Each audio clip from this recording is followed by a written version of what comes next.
Hello. Hi. How you doing?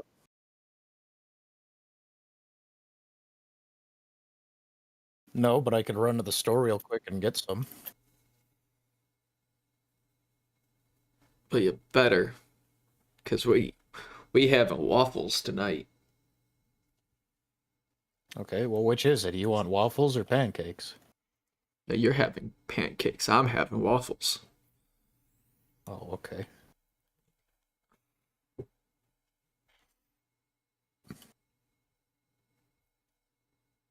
And that's tonight. Good job, everyone.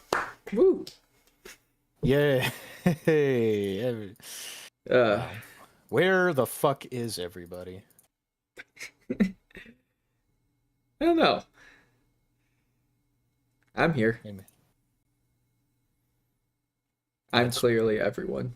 one out of what? One out of three. 73. How many people are in the server?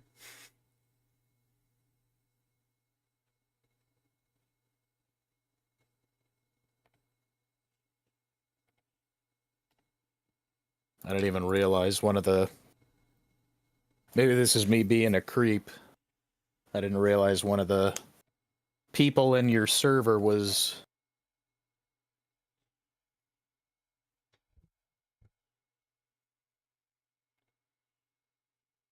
Hmm? GOEXE.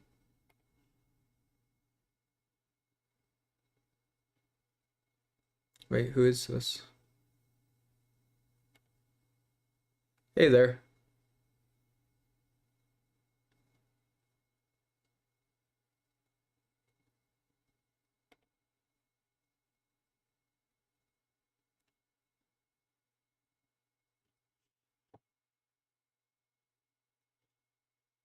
That doesn't involve making my head hurt trying to progress my game forward. I'm at that point where like thinking about it just kind of gives me a headache, so I need to put it aside for now. Do you want the good news or the bad news? Okay. You had some news prepared? I don't know, whichever makes sense to deliver, I guess. I mean, by prepared, I mean I am currently in your game. Uh, so that is entirely up to you if that is good news or bad news. You're you're currently what? In the game, on tabletop sim. Oh, okay. Yeah, the prototype version that I was drafted up. Oh, okay.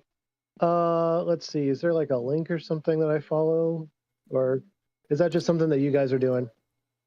If you want to jump in, it's tabletop sim. If you install it, it's just gonna be in the game direction server, and you can just jump in, and we can both like interact with the world. Okay. It's Yeah. usually how I do a lot of my playtesting with groups, just because it's the easiest way to just have everybody grab pieces and just start playing. Gotcha. Let's see.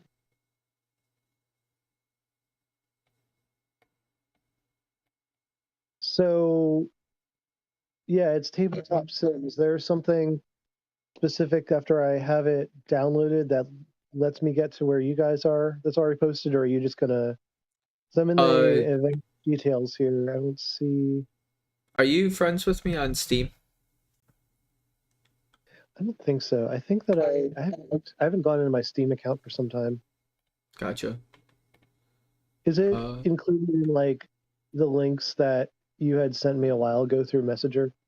Through the not Messenger, through whatever Discord Messenger is called. Yeah, Messenger, I guess. uh, I mean, you could just join through Discord. Like, there's a little ask to join button. But if you're a friend, I think I have it friends only right now. Um, Gotcha. but if you add me, I can send you a link to my profile. I think my friend code is this. Gotcha. Okay. So the first step would be downloading Steam in case.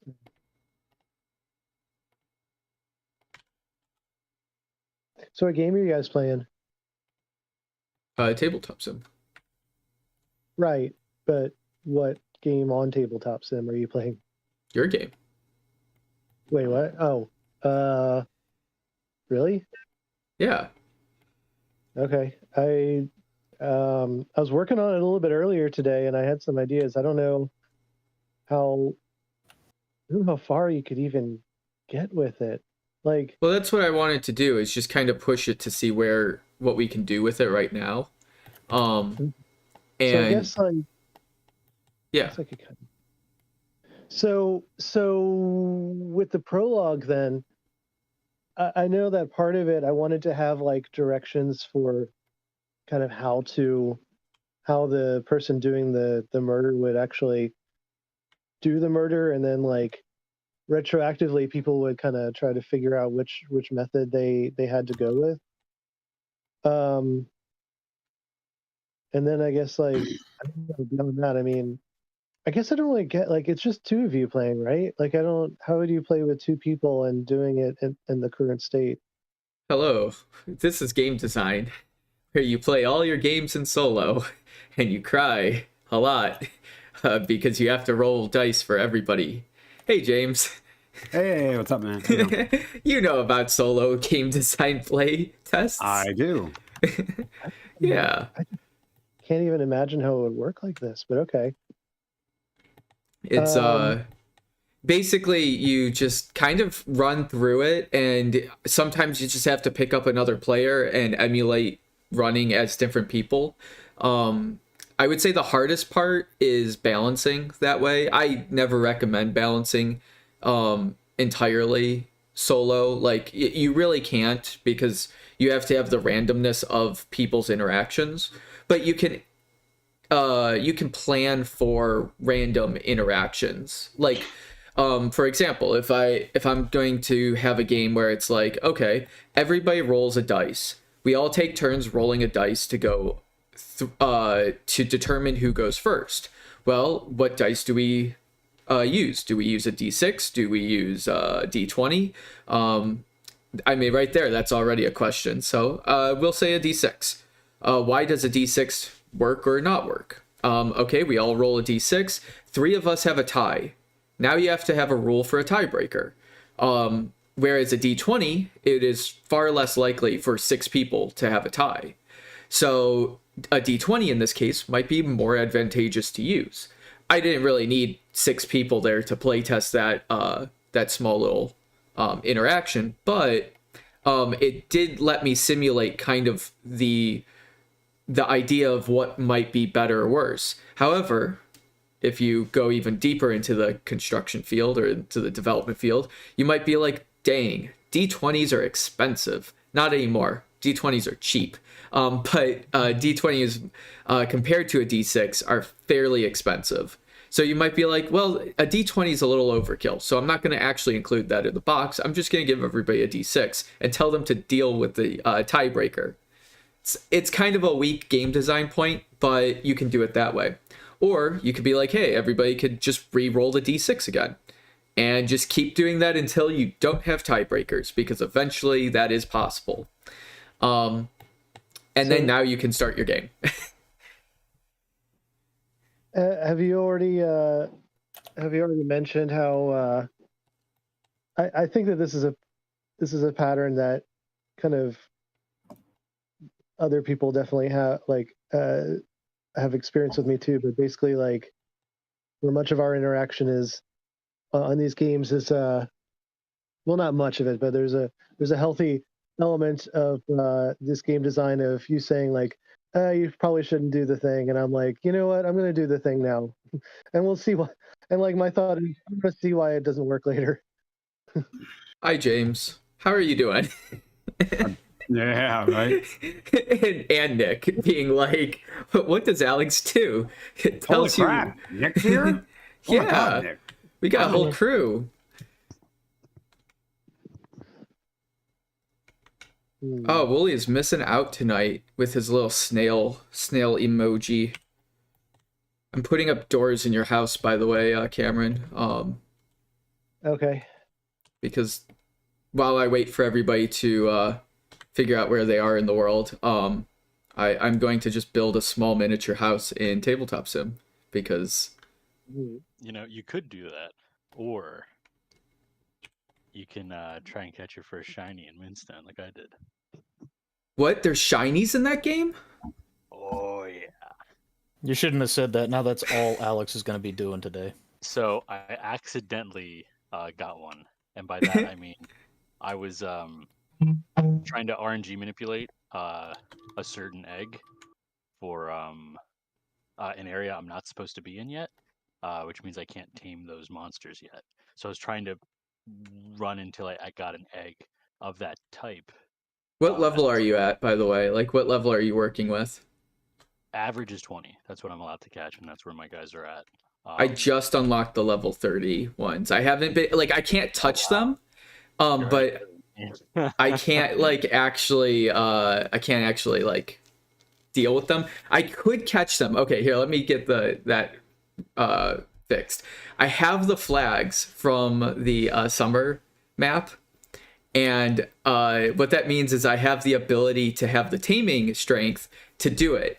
All of my monsters though are like level, like I think my highest one is a level like 19. So they get one shot if I don't tame everything before they attack me. So that's what I've been slowly grinding on. The key for that is to have a speed team that you use just for catching monsters. If you have a team that's just full speed, you'll outspeed them. Even like I'm going up against level 60s right now, and I'm 20, and I outspeed them. If you have speed on your side, you can then catch him and do all that, and then run away, and you'll be fine as long as you can survive at least like one wave. You should be fine to do that. But so what happened was I had eggs in my barn that hatched that next day. I didn't know that yet. So I'm in the dark area trying to RNG manipulate a dark egg because there's no way I'm going to be able to catch one. But I like to cheese the game, so I'm trying to see if I can sequence break and get one early. So I'm trying to get a dark egg from that, and it's been insane. So what happens is I will wipe. I'll go through the like 12 screens before you can load your save again, which is so annoying. And one of them always says, and a spirit has hatched in your barn. I go, oh nice, I'll have to remember to check that out. Load save, go back to trying to cheese it. And during one of those cycles, I got an achievement for catching my first holo type, and I, in a very confused moment, realized that I was actually RNG manipulating the egg spawn every time I was reloading the day, and I got a shiny from hatching by accident, and so I had to save, which sucked because I lost so much progress that day because I was trying to get something else out of it, and I was like, you know what? What is this you're playing? Moonstone Island, the game that I've been on, and that I Moonstone, yeah. by accident. I'm waiting for it to come out on Switch. I don't want to play it on PC. Yes, I saw that. You know what it is on? Oh, don't Steam you Deck? Ooh, murder.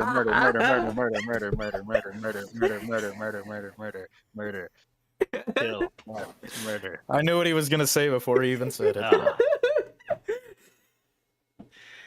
I wish I could save scum and RNG manipulate that before it happened. It was too set up.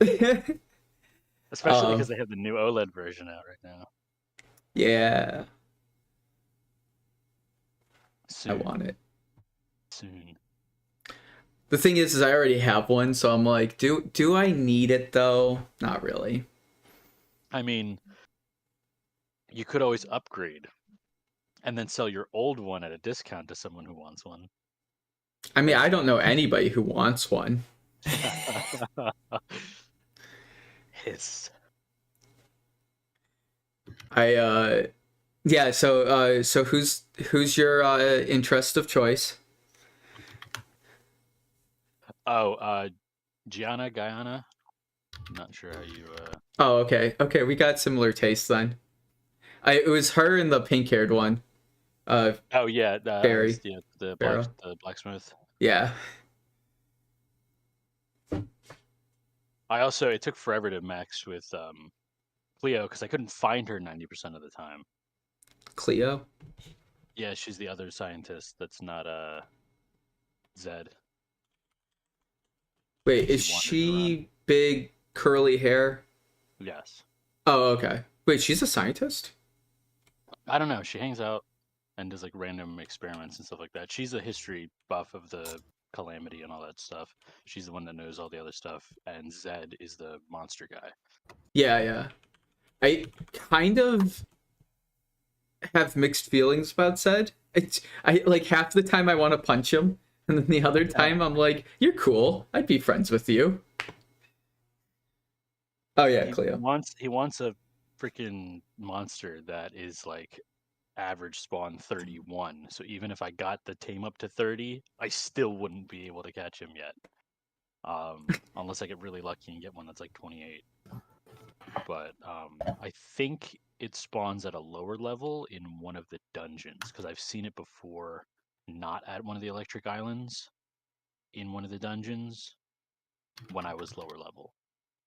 But I don't remember which dungeon that is, and I haven't done that. Another thing is I have not seen many like caves, and it might be because I don't bash too many rocks when I'm out adventuring. But I'm running low on iron, and I might have to start just Caves? like, yeah. So when you're out on islands, if you break the rocks, you get material, like the rocks, the stones, and the ore, and the coal, and all that shit that you normally get. But there's a chance for one to explode into a cave, and then you can climb down into it. They are, I guess, completely random. I don't know how you find them.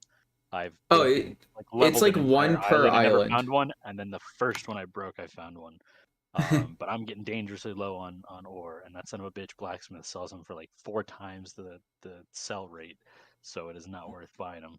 Oh, I just grinded like those mines and just got myself the big hammer and the big axe. The big hammer was the first thing that I got. Because I maxed out all of my gear. Oh, you maxed it? Yeah, I was gonna say before I had a moonstone grade scythe, I had the ability that was 50% chance to drop a seed when harvesting, and I would go to the areas that I was too low level to harvest from, and save scum until I got seeds from them, so I could cultivate them. Because again, I like the sequence break. Although I don't know why I'm trying so hard. This is literally my first playthrough of the game. There's no way I'm gonna get everything, but I'm still having fun with it. Yeah, no, it's been super fun. Yeah, I got the glider. I don't know where you're at yet. Once you get the glider, everything becomes easier because you just can zip and zoop all around. I don't know how the random generation works, but I got really lucky. I was about to ask you about that. I want to see what your map looks like. Okay. Because I'm very curious to see how ours different. I have yet to find an ice island. Me too. And I know there's ice types because my monsters are weak to ice, and Zed wants. I think it's during the winter. Oh, that might be a good shout. Actually, that could be why I can't find one. Yeah, I think they only come up during the winter, and I'm just like a few days away from the winter. Like I literally just harvest all my fall crop, so that they don't die at the end of the month. Oh, damn. I'm at the end of summer, man. You are cruising. Yeah, no, I have, like every night I've probably put like 2 hours into it. I'm just it's good. It's good. I love this game. You know what makes it really easy though to play this game and watch movies? I will murder.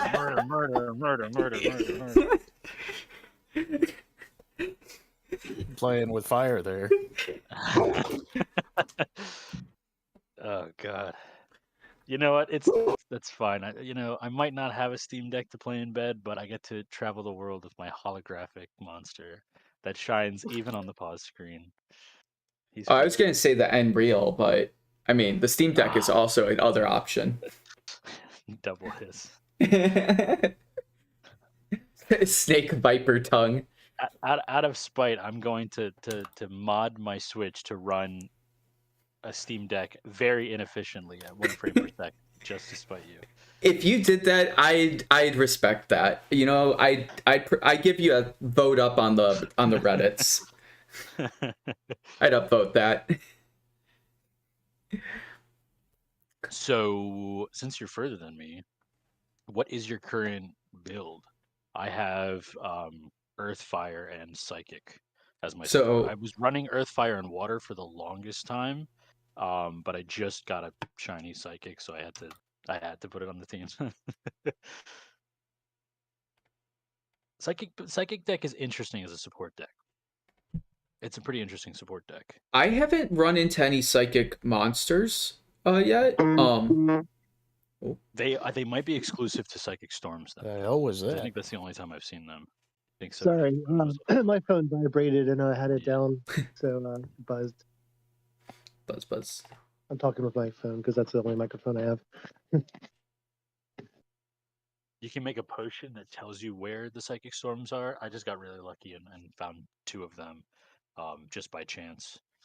But of course, I was too early to catch them the first time, so I just went balls to the walls and battled enough of them to get them to drop eggs that I could then hatch. Which I will say one thing. I actually encountered a holographic really early in the game when I was just exploring the islands, but it was a too high level that I can catch, and I think that is something that shouldn't happen. You should not encounter shinies if they're too high to catch, because that's just I don't like that. That made me really upset. I had to kill it. I couldn't catch it. I was too low level, and I'm like, that just is like, that hurts. So painful to do. The thing is I didn't realize that there were shinies in the game, so I honestly probably might have run into one and have no idea. Honestly, I might even have one in my barn, my spirit barn. Wait, you didn't know there were shinies? No, not until Nick just told me today. Wait, your Steam Deck didn't tell you there were shinies? I thought it could do that. Oh. Ding ding! That's why James is in my corner. Well, see, the thing is I was so focused and enamored in the game and not distracted by outside influences like Reddit. I was truly experiencing an uninterrupted, unspoiled version of the experience, and that's why. Well, the one nice thing about it is it's not just a color difference. They actually shine. Like they're holographic, like a playing. That's cool. Okay, then maybe I haven't seen one. I probably would have noticed. It'll be really noticeable. Also, much like an orgasm. Achievement when you catch one, which and much like an orgasm, you get an achievement when you get your first one. So I'm sure mine will come in the mail any day. Literally. You got it. There you go. Thank you. Oh god. Speaking of equal rights, have you tried any of the gay options yet? The what? Any of the gay options? Okay, so I was going after Fishy Boy. And I can't... I have him at the bottom of mine. He reminds me too much of Donald from Awakening. I hate him. I don't like him. I just wanted to see if he got better. And he doesn't. He's not getting better. He kind of had one moment where I was like, oh, okay, that's adorable. But I was like, no, honestly, I wouldn't even be your friend. You're kind of a dick. I went full gay for Paolo. When I first saw him, I was like, oh yeah, this guy. Oh yeah, the himbo. He's got that Hispanic charm. Yeah. He's just standing on the bridge, enjoying the nice air. I always talk to him. He's probably he's the second highest one on my list, just because I don't actually actively go after him, but he's always where I'm standing, so I'm like, oh, I'll talk to you. So he just gets free talk points from me all the time. And then I just gift everybody just random shit in my inventory, so I'm like, here, have a rock, and they're like, oh yeah, thank you. Oh, Paulo hates that shit. Because I tried Oh, to give yeah. him wood because he's the construction guy. I was like, oh, here's a Yeah. piece of wood, build something. He got Gross. pissed and was like, I'm not taking your trash from you. Oh, And I no, was like, not Apollo. I was thinking of the other boy. What's the oh, the blue haired dude, the Quill. Quill? That's the one. He's the himbo. He's the one that stands at the bridge all the time. Yeah. He's the one I was thinking you were talking about, and I was like, yeah, no, he's the second highest one on my list because he literally stands on the bridge, and I just keep walking He annoys by. me for that same reason. I keep Yeah. running into him. And I'm like, I can't stand you. Get away from me. Yeah. No. No, I totally forgot about the construction dude. Yeah, no, he's Yeah. He plays the guitar. He's Yeah. like a real no, Hispanic. Yeah. I'm too scared that he'll leave me. He would leave me for everybody else, or actually, no, someone would just like take him from me. It's like I can't go for those high. The only person I know gift wise that likes anything is the bar chick. She likes flowers, and it's a free and easy gift because I've got like 80 of them on me at all times. And then Gianna, she likes fertilizer. Just give her fertilizer. She likes shit, mate. She likes shit, dude. That's funny as hell. I just unlocked the fertilizing, like the compost bin, but I don't have ash. The only place I've gotten ash was from the You just fire cook wood. islands. You just cook wood? That's it? That's so Yeah. easy. I could have been doing it the whole time. Yeah. No, I would make trips to a fire island. Oh my god. Anytime you go there, anytime you chop wood or break the rocks, they just drop ash because it's so hot. I ended up getting all of the basically I spent the first the entire summer just grinding materials. So I got all of my weapons upgraded. I got the glider and I got the anti-fire, poison, and electric charms. You went for the charms. Yeah. So I was terrified of do you have a fire. greenhouse yet? Yes, I do. I just got it. I have had terrible luck with drops with the water types I have in my farm. They're just not. Do they take a long time for you to grow? I just unlocked the spirit brush and I can brush them now, which will increase the rates of drops. But I don't have a greenhouse yet, and it's driving me nuts. Oh, okay. Yeah, no, the greenhouse I think just grows everything really slowly and doesn't get affected by seasons. It doesn't get affected by seasons. That's the one thing I know about it. And Yeah. it'll probably rain. When it rains, it probably doesn't rain inside the greenhouse. So you have to manually water them. I forgot sprinklers existed until literally the end of summer when I got a new recipe and I went to build something and I saw the sprinkler in my crafting and I was like, I could have been doing this the whole time. Yeah, no, once you get that 9x9 grid of sprinklers, you're set for the game it gardening. takes 5 hours to water my plants, and by the time I'm done, all the shops are closed. Yeah. And I'm like, I could have been automating this the whole time. Yeah, no, I that's why I didn't even go for the I don't think I have any upgrades in my watering can. Because I was I just got the sprinklers. I just spent the time getting the sprinklers and I got 9 of them and it was That's just why I need more iron. That's literally why I need more iron, because I want to build more. The mines just come up. I don't want to redo my whole landscape. To find mines, by the way, you just go to new islands. There's only 1 mine per island, and that's probably why then. Yeah, and every island has a unique mine somewhere. Usually, it takes 1 to 4 rocks to bust to get one of those mines. I thought you were talking about something else. So when I was like, "Whoa, what are you what are the mines?" No, yeah. Nick, it's less than 2 weeks. I know. Less than 2 weeks. Ugh. What? I have too many games right now. Well, we've already been to too many games, but you know what I mean. Dragon Quest comes out while we're at PAX, so I have that weekend is going to be hectic for me. Cameron, you said you sent me a friend request, but I do not have a friend request from you. Oh, can you from me? He doesn't want to be your friend anyway. That's what it was. He doesn't really want to be your friend. That's all right. You know what? I sent a friend demand. I wasn't going to request anything. I'm demanding it. A friend ordinance. Yes. Okay. So invite anyone to play. Friends. Right. Stu, I have Professor Brown's his team, and he's on right now. Professor Brown. I'm trying to remember who Professor Brown is. The department head. I still don't know who that is. Oh, that hurts. It's how forgettable he is. He's Robert Brown. He's actually in the call with us. He's just muted. He's just listening the whole time. Yeah, he's been here the whole time. He's gonna tell you to dither.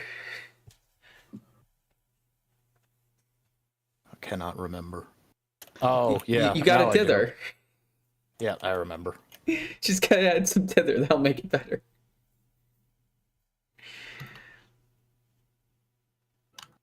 Right.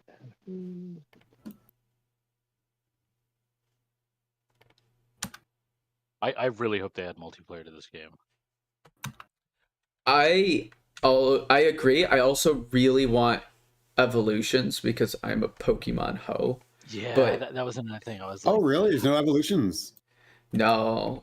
And it made me so sad because I got one of my guys like leveled up to like 16. I was really hoping for like a Pokemon callback there, and then they disappointed me. Nothing happened. Yeah. I was like, I don't think there's going to be an evolution in this game, and that makes me really sad. You know, I think that's what You gotta check out Cassette Beast then. So What? it says my account doesn't meet the that's right. requirements to friend you. Oh, I picked it up by the way, James. It was $5 You don't- off. Wow. Nice. We don't meet the requirements. Nice. It's so good, man. Like, Add friend. Your account does not meet the requirements to use this feature. Is it because I'm too new? Oh, you might be. Wait, Should I then just send me say- your information and I'll add you as a friend. I think it works that way. Okay. Alex, real quick, can we talk about the Magic Man and his jump scare house moving castle that scares the shit out of me with my bass boosted headphones? when I'm playing at Baba Yaga's castle? Yeah. night? Because Baba all I hear Yaga's is house. dun, dun, dun, dun, dun, dun, dun, dun, and the screen's shaking, and I think I'm about to die, and it's just him coming to visit in his shop. They gotta make him not so like it scares the shit out of me every time. Like just now, he did it. He just appeared, and I'm The like, I'm gonna trauma. die. I don't like it.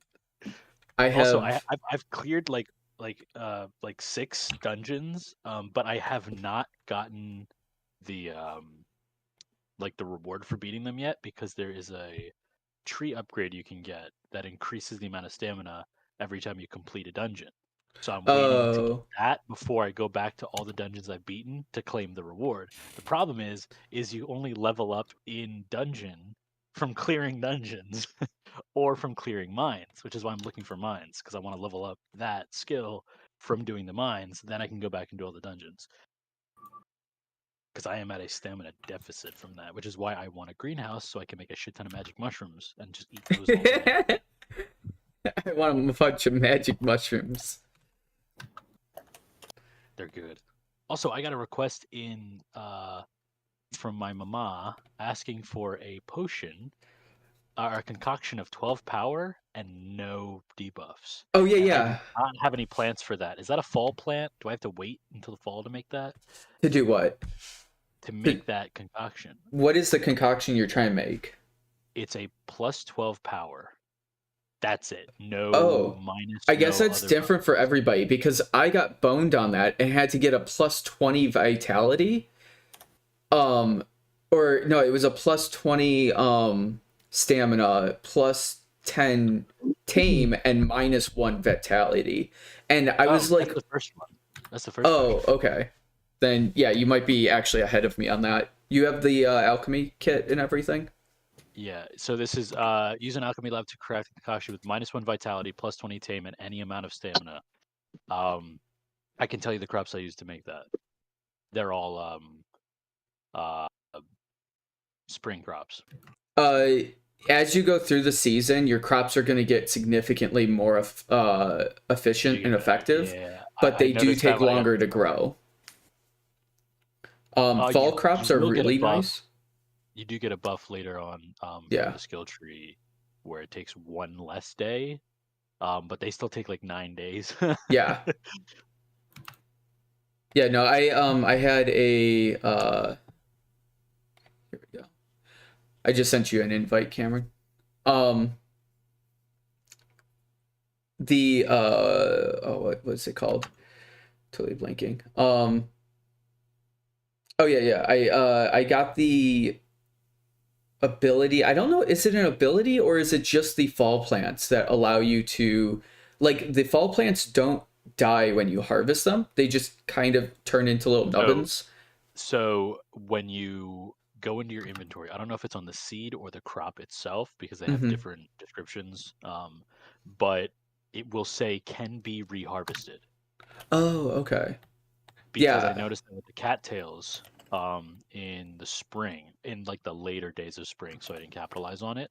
Because there was a few that said can be reharvested, and I would pluck them, and I would be like, nothing happens, or like I didn't notice right away some of the stuff, and it wasn't until I read it on the description said can be reharvested that those are the ones that you pluck, and you don't need to replant, and you can propagate the shit out of them. When you get to the Because you just have a flags in full fall, farm. I had over 100 before the end of the season, and yeah.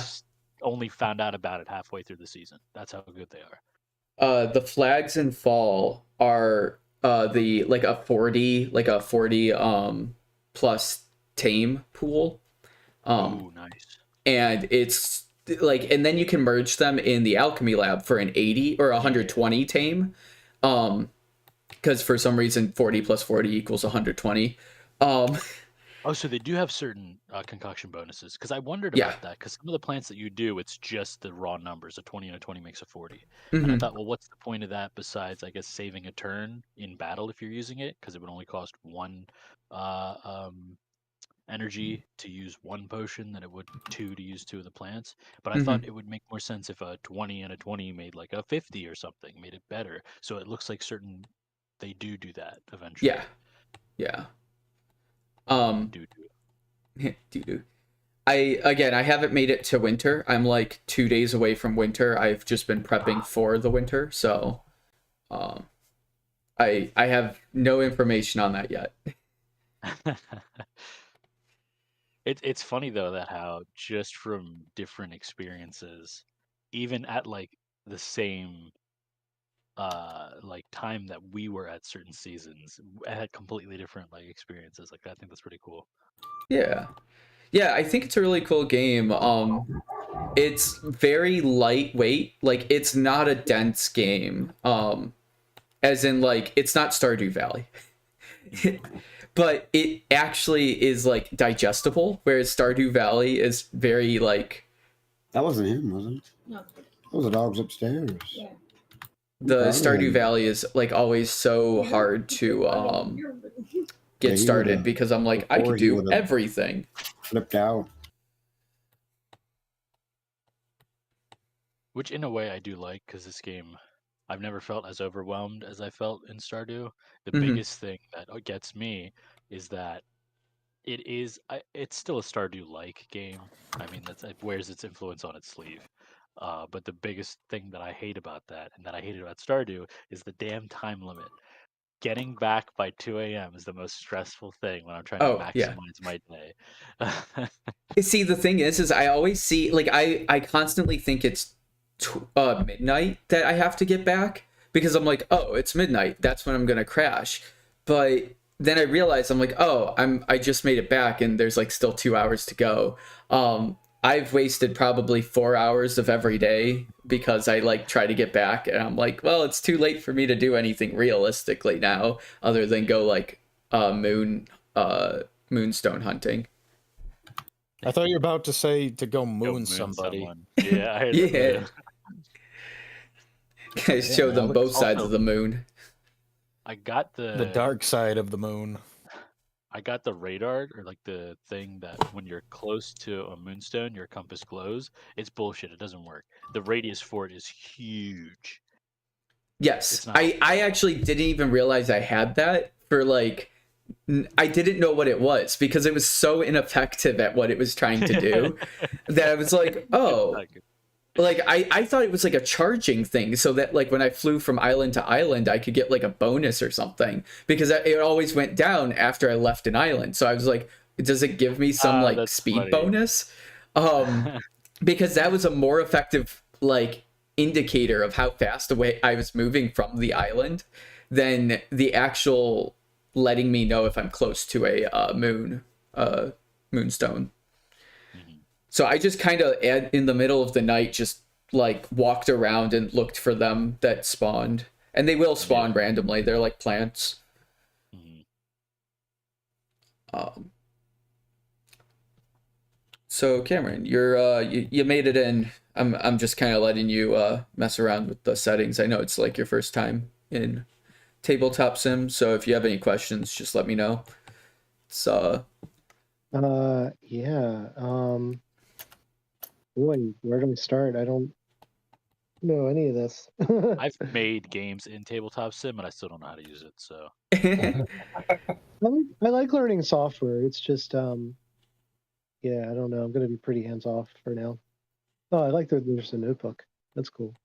have you played around with tabletop in VR, Alex? yeah. Is it any It's better, or is it just different? it's cool if you actually are gonna play a game. It is horrendous if you're trying to set up a game. Yeah, that sounds about right. It's like if someone sets it all up and they're in like PC mode and they're like adminning from PC, it's actually a really cool experience. It's like you actually feel like you're playing around a table and you're holding the cards and you can like see other people, and it's a cool time.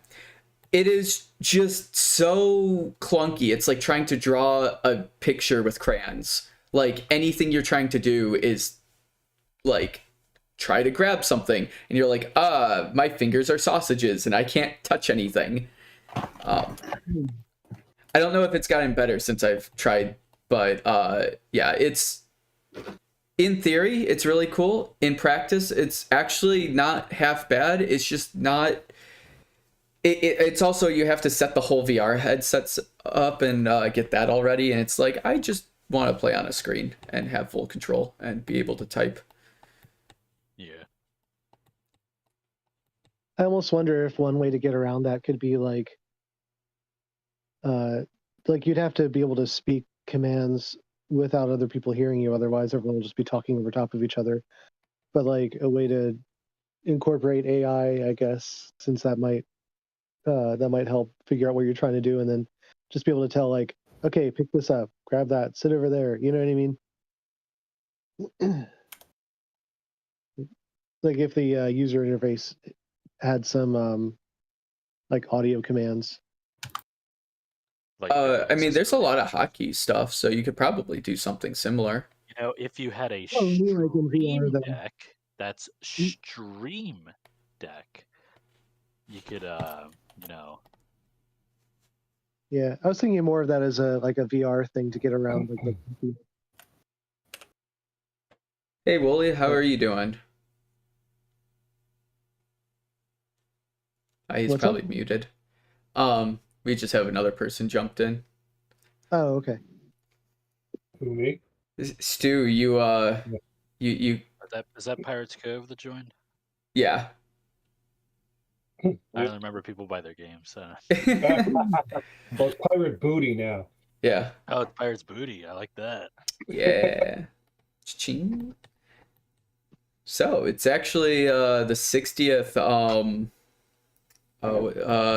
Monday Night Meetup. So that's a fun little anniversary thing. I could say anniversary about anything, but it's just 60 is an even number.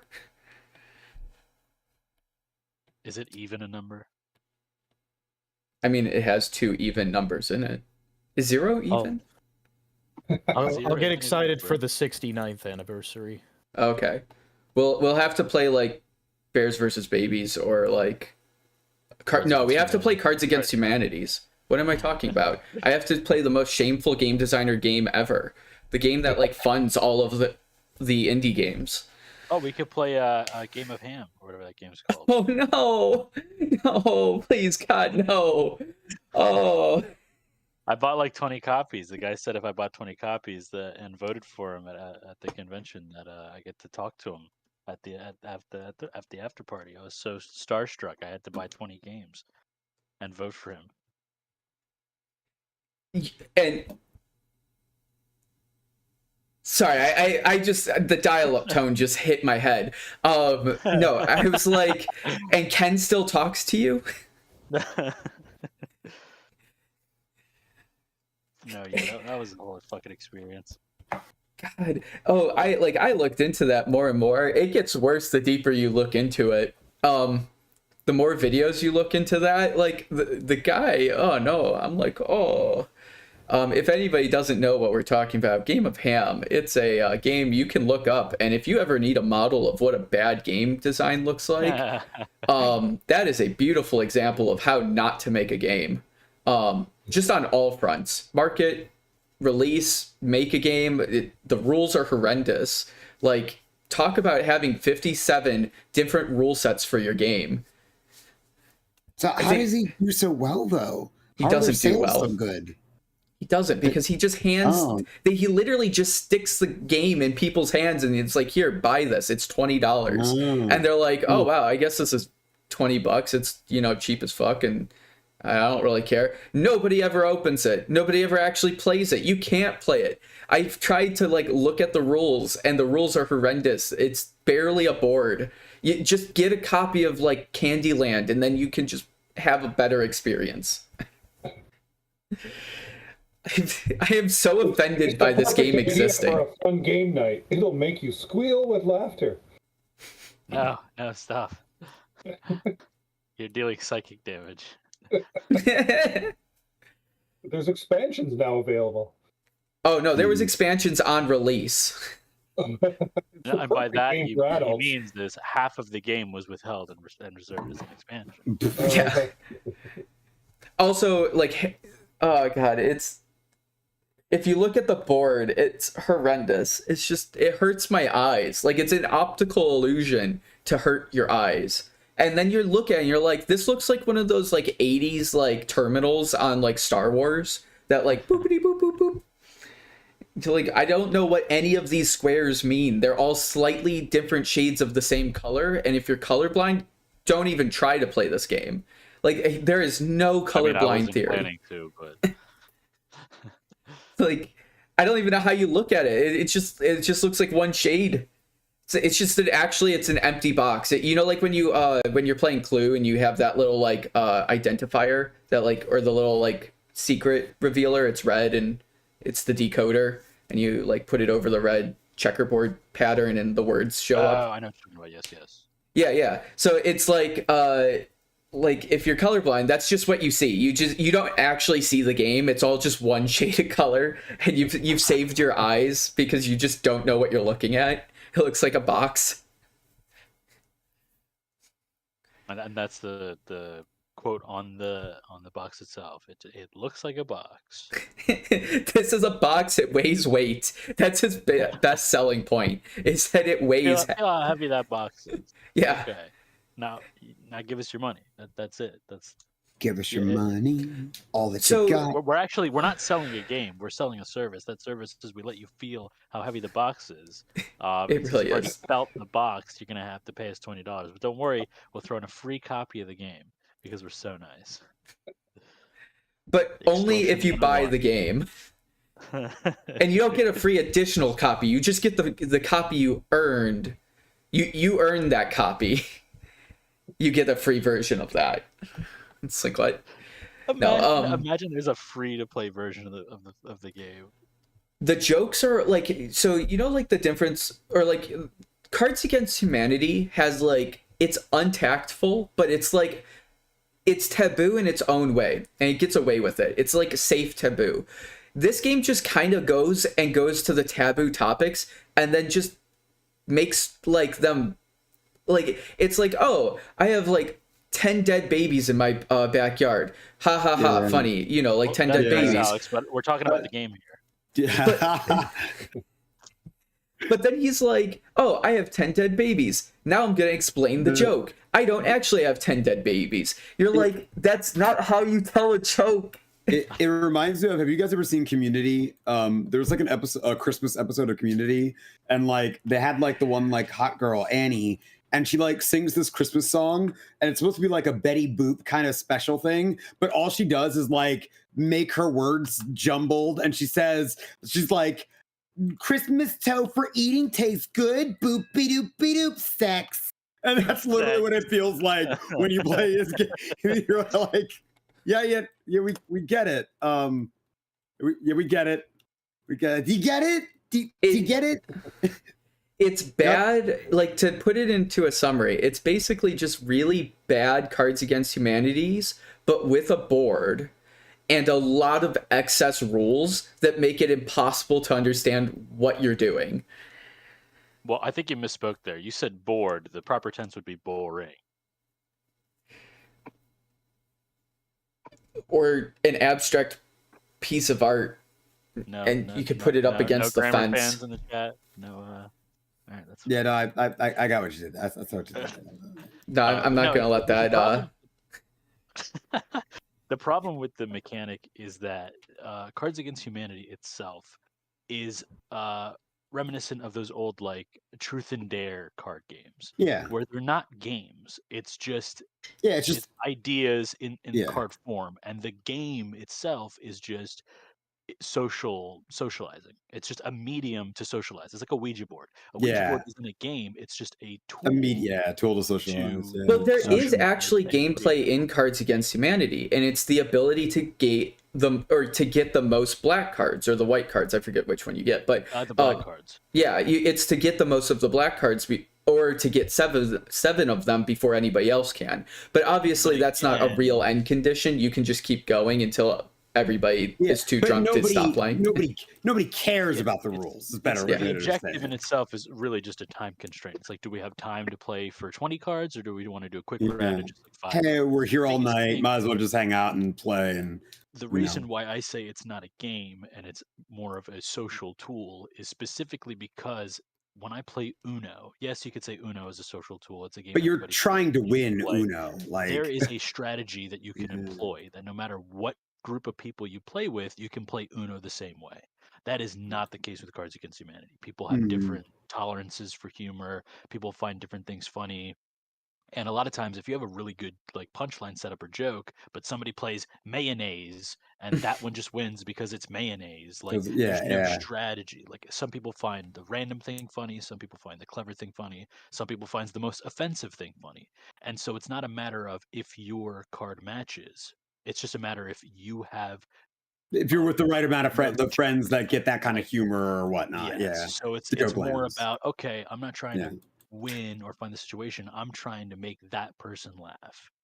Whoever has the black card. So it's a social tool. It's like, okay, how do I make this fucker laugh? And you look through your cards, and if you don't have anything specifically for that card or for that person, you always just dump what you don't like. You always have a dump card. I don't like this card. I'm going to get rid of it during this round.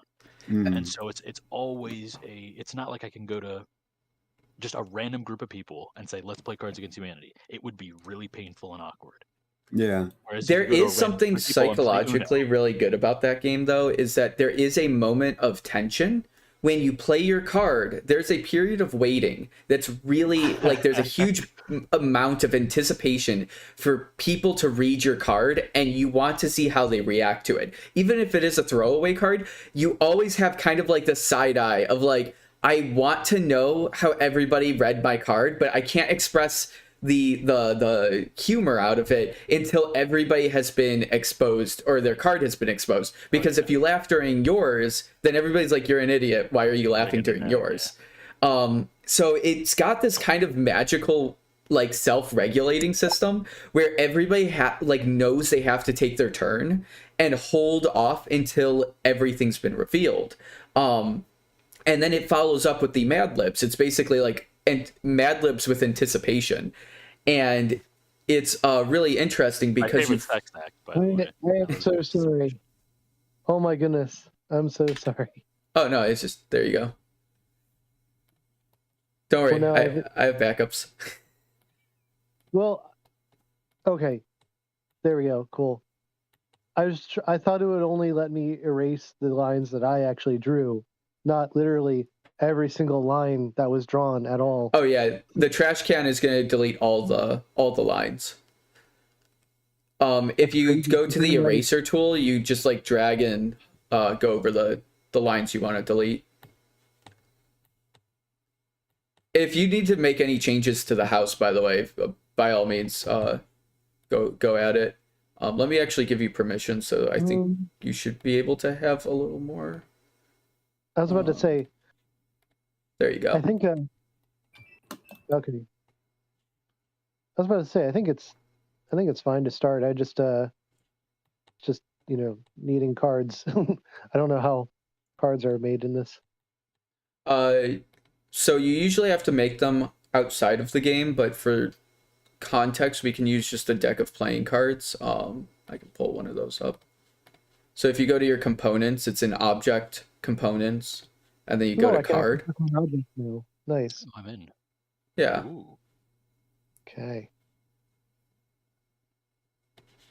What's that? Custom. And then here's a deck of playing cards. I don't know if you're able to use that. I could probably just like do like blank cards and just like type in them, right? No, you'd have to do them outside of it and then import. Well, you technically could draw on Can each you? individual card. You can write That's on what I them was thinking. with the I would marker. be surprised if you couldn't. I would be surprised if you could. We've done it before. Does it go back into the deck? Yeah, you can essentially graffiti on individual cards, and then when you put them in the deck, it should keep the graffiti that's on there. I think the card has to be locked. How And do you then have when to you lock write the on card? it's just like the snap points, right? If the object is locked and you put the snap point on it, then it stays on the object, even if you unlock it. Whereas, it does. So I think that you have to if you lock the object, draw on it, and then unlock it or whatever, and move it around, then the writing stays on. But if you make a deck with one of those objects, it seems like it makes that disappear. Interesting. Oh, yeah, I don't like if you brought in a full deck of. I would not doubt that this is a very janky system of doing this. That is one of the weaknesses of tabletop sim is that this is what no game direction does to a motherfucker. I'll tell you what, we get desperate out here.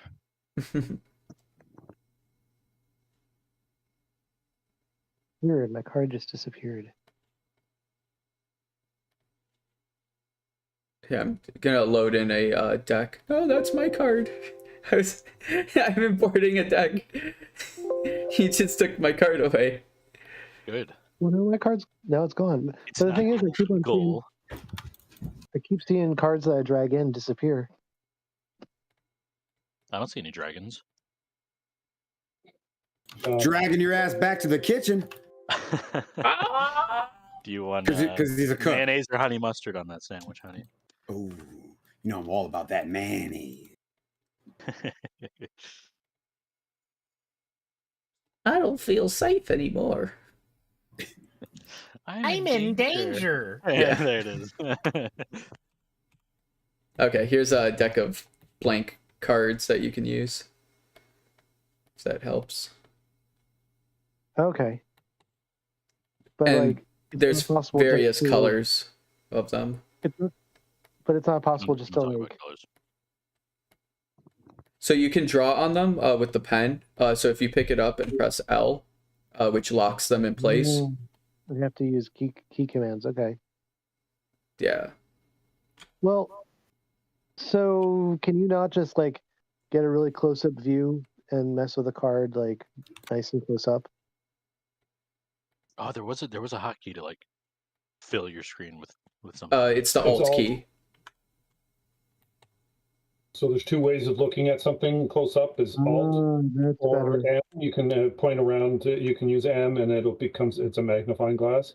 But you can actually really work well with it. Oh shoot! The draw thing actually works with Alt. I did not know that. That is really neat. Does text work? The text tool? I'd be surprised if the text tool works. No way. No, it doesn't work. No, because that's a 3D object itself, I think. Yeah. Because I think what you're doing is actually messing with the texture map of the item you're grabbing. Mm-hmm. I think. That's why I specifically refer to it as graffitiing, because you're marking that specific object when you do it Yeah. that way. Because when I was messing around with it, that's what I was doing. It's just a hot fix for when I would do updates. Instead of updating the deck and sending the deck and cutting the deck and importing the cards, I would just cross shit out and write over it. It's it always seems like a better. weird- Yeah, you can't use the text tool. You'd have to just handwrite everything. Yeah, If it looks you- like it's a weird feature not to have. Oh no, the history of this game, by the way, Tabletop Sim specifically, it's like a high schooler who made this for like a BFA or like a final project, and he just kind of like came up with this game and was like, oh yeah, in college I'm gonna make this like my final, and that's what he did, and everybody laughed at him because it was a dumb idea, and then he was like, you know what, I'm gonna get the last laugh, and sold like millions of copies. And I'm like, hey, you know what? For a team of like 3 people, this is a pretty good product. Oh yeah. I was about to say, I mean, with how much I've heard of it, I'm surprised it hasn't been bought by someone bigger, I guess. I don't know if it works that way on table. I don't know if that works that way on Steam. I assume Well, I that mean- companies can buy games on Steam, like the rights, and then develop them more, right? Or can, like, how does ownership work on Steam, I guess? They could either buy this I guess studio if they wanted to, but I mean I don't really know how transferring the license of an existing title. I don't know that much into anything, but also I'm kind of glad they don't, because I mean surprisingly they still update the game. I think would this. think that it would be a title that would just sit after it was made and not get any updates, but I mean they still care about the project. And the only microtransactions are people who are selling their games in the game. Yeah. Gotcha. So Like you can otherwise- actually program stuff in this game, so like it automates. So like if you have you, a you board showed game, me some cool shit. yeah. And Like if you know bowling. Lua, it's pretty good. I always recommend though, like Tabletop Playground, hashtags kind of sponsored. I just hate using waiting Tabletop for it. Playground, because it's just not as good as Tabletop Sim. Honestly, like it is actually better in every way. It is actually better like the code is better written, it's better set up, it's probably got a better community, kind of, not really. It's just not better. I don't know why. I think Not as building a user-friendly. game in Tabletop Playground is easier. Yeah. Oh, and you Like- can do a lot with it. Like the Yeah. customization tools are really good. It's just overwhelming and not as user friendly as Tabletop Sim.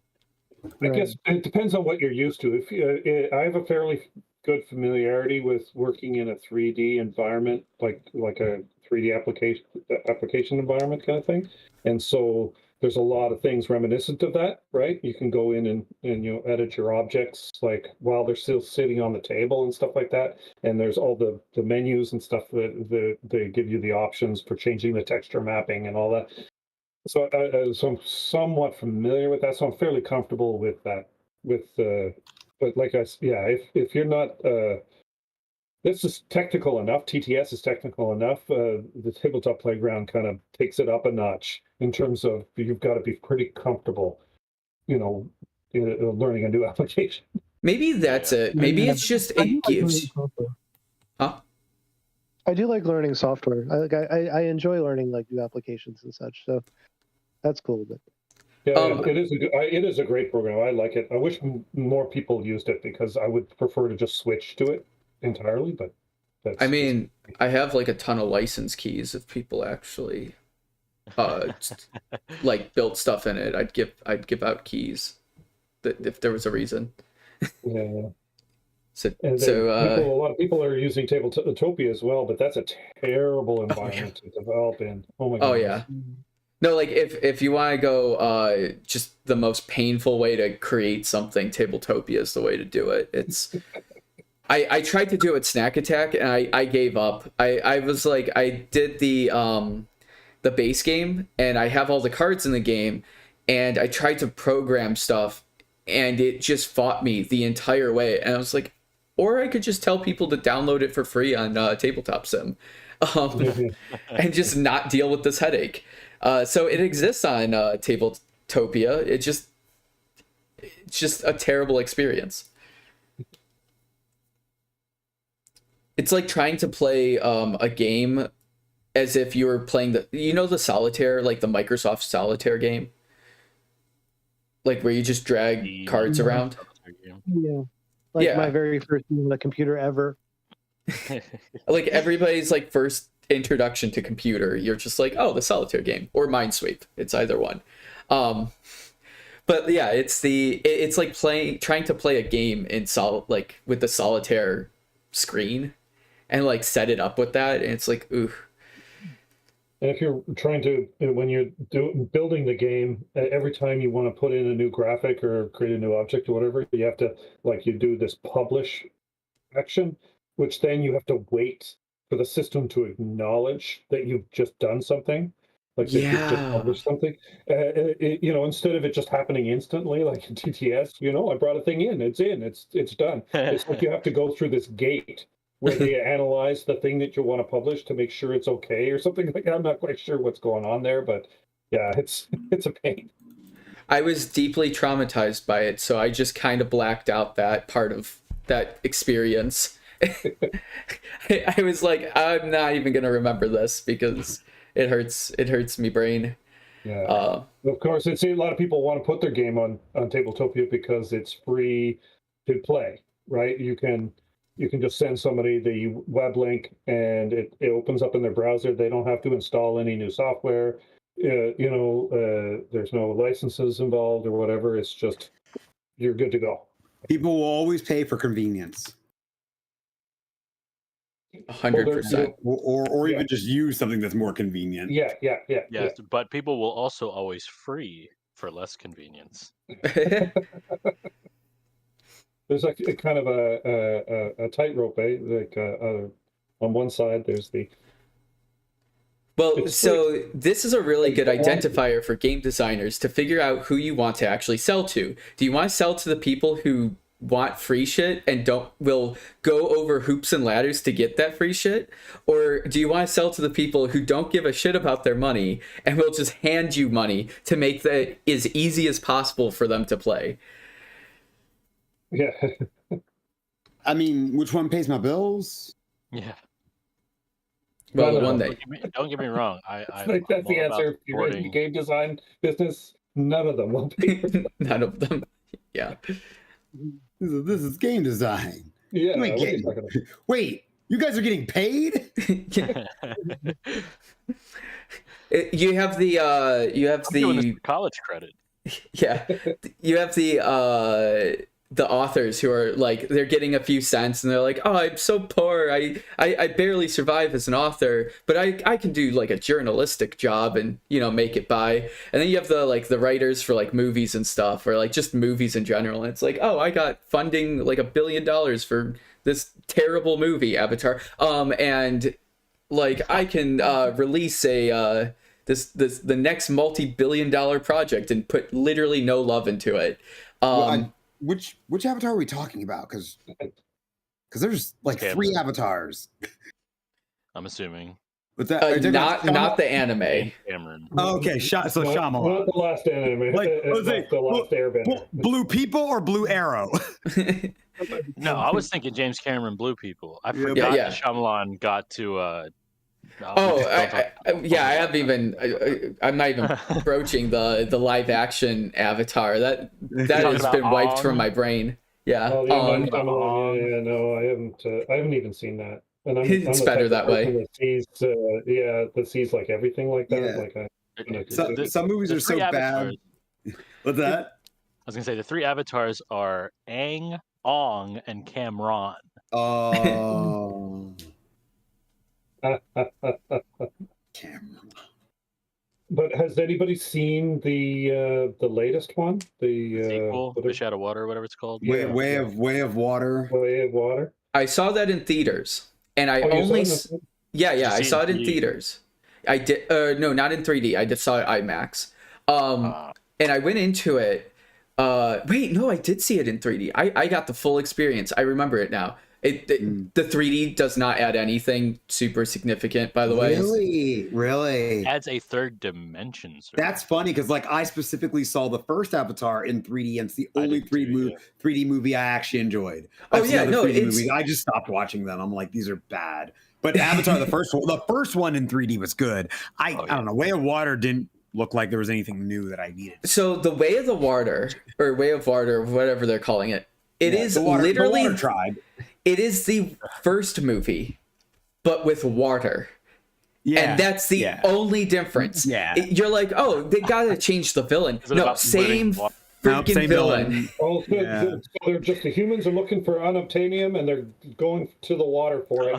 Exactly. I mean, the second you hear the word unobtainium, turn brain off. Brain off. I went into watching Avatar like I was going to watch a really awesome CGI documentary, like a Planet Earth. Yeah. So I had a blissful time just absorbing the CGI goodness and just enveloping myself into this world of CGI. My girlfriend, however, utterly hated it. She wanted to leave halfway through because she's like, there is no story, there is no plot, there is nothing here.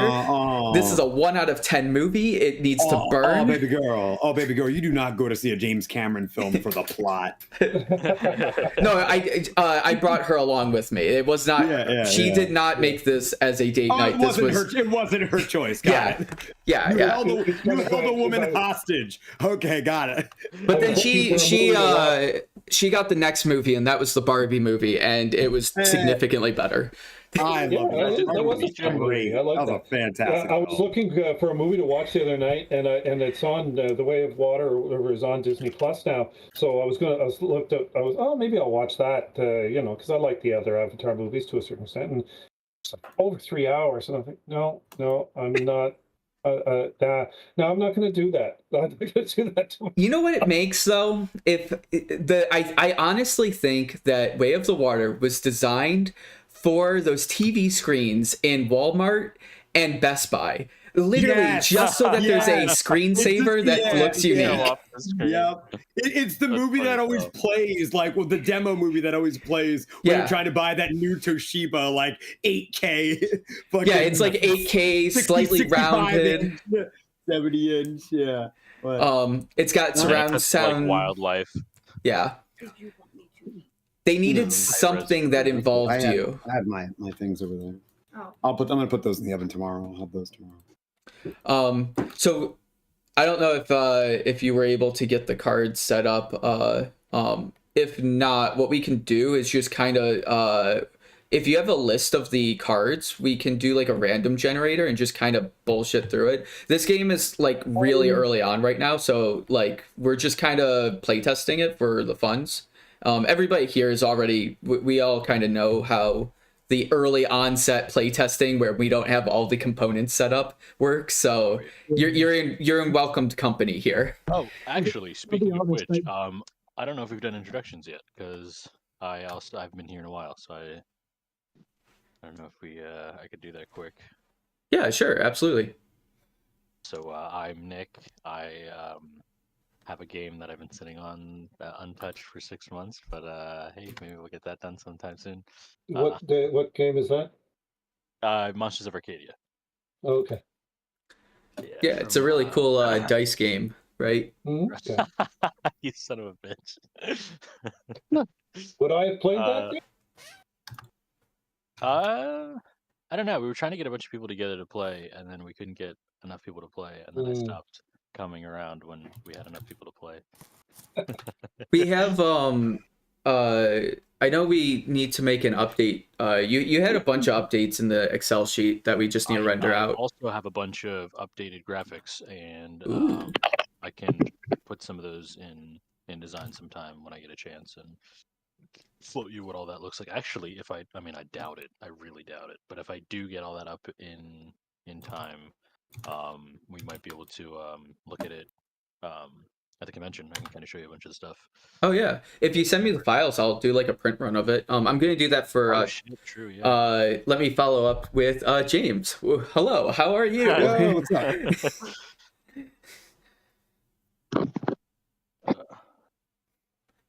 James, This is a prelude or something? What's yeah, up? yeah. like, What game? What game are you working on?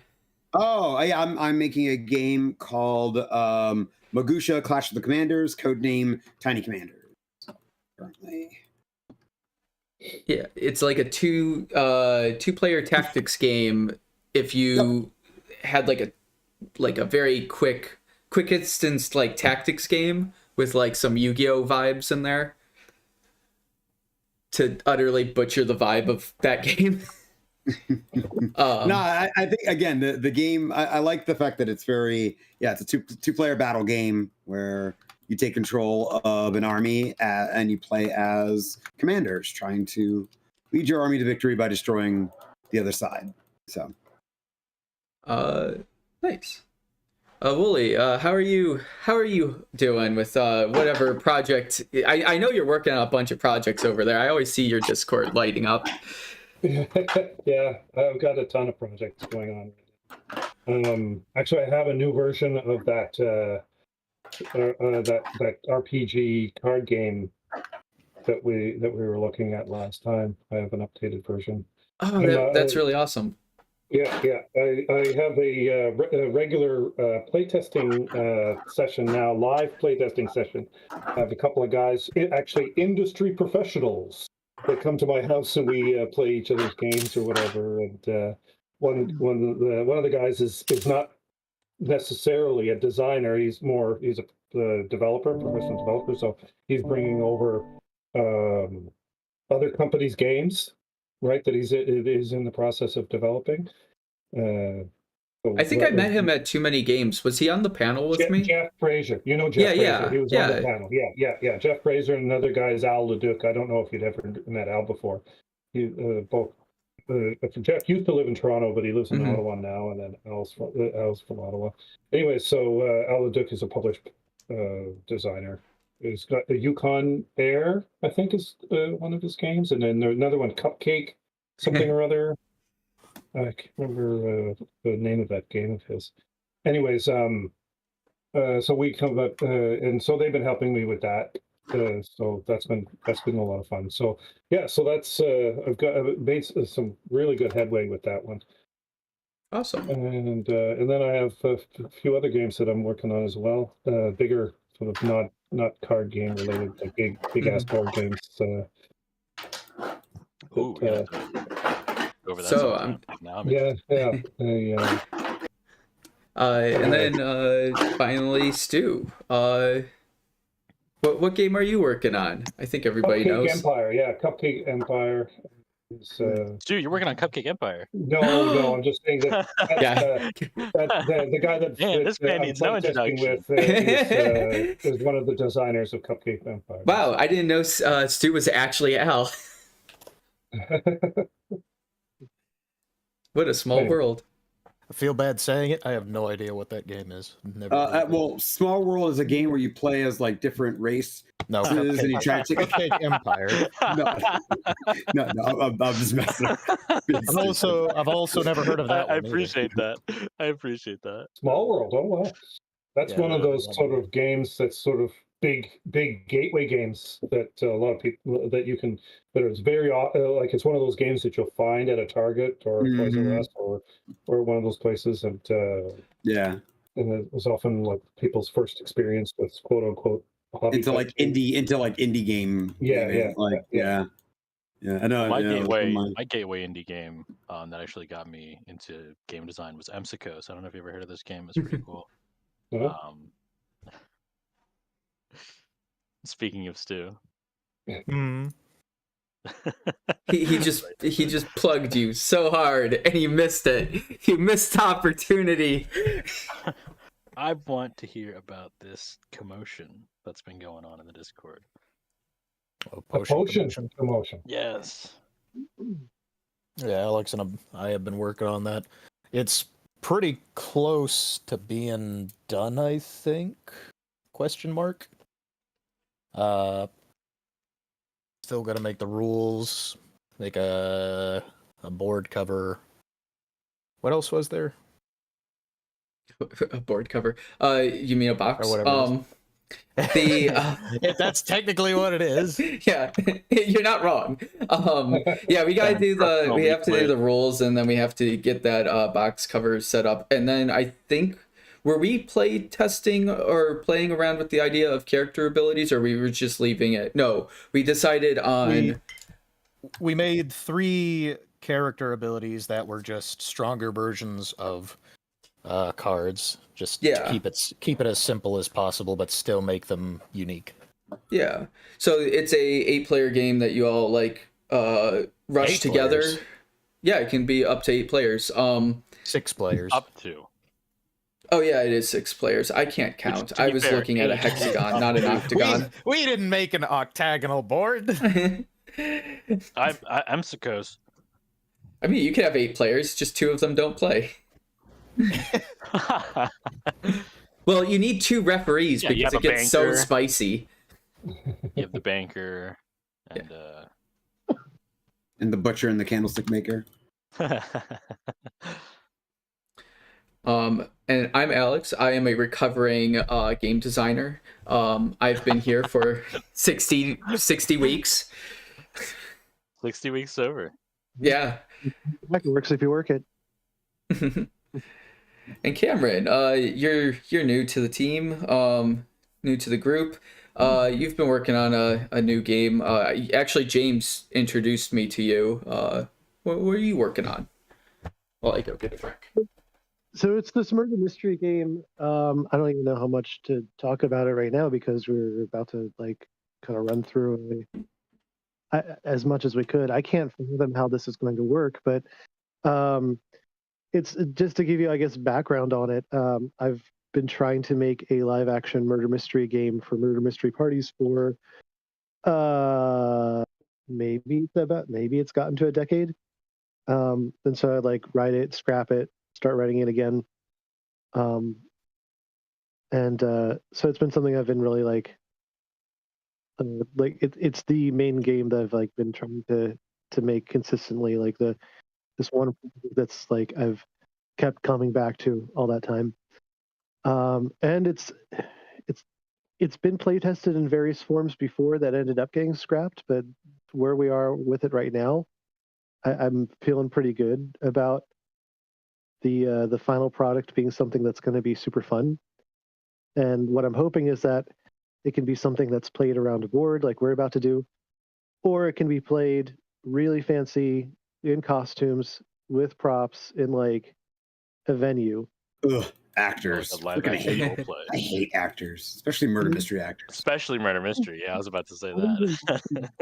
Even actors, just people coming up that want to have a fun party that they dress up for with some kind of theme.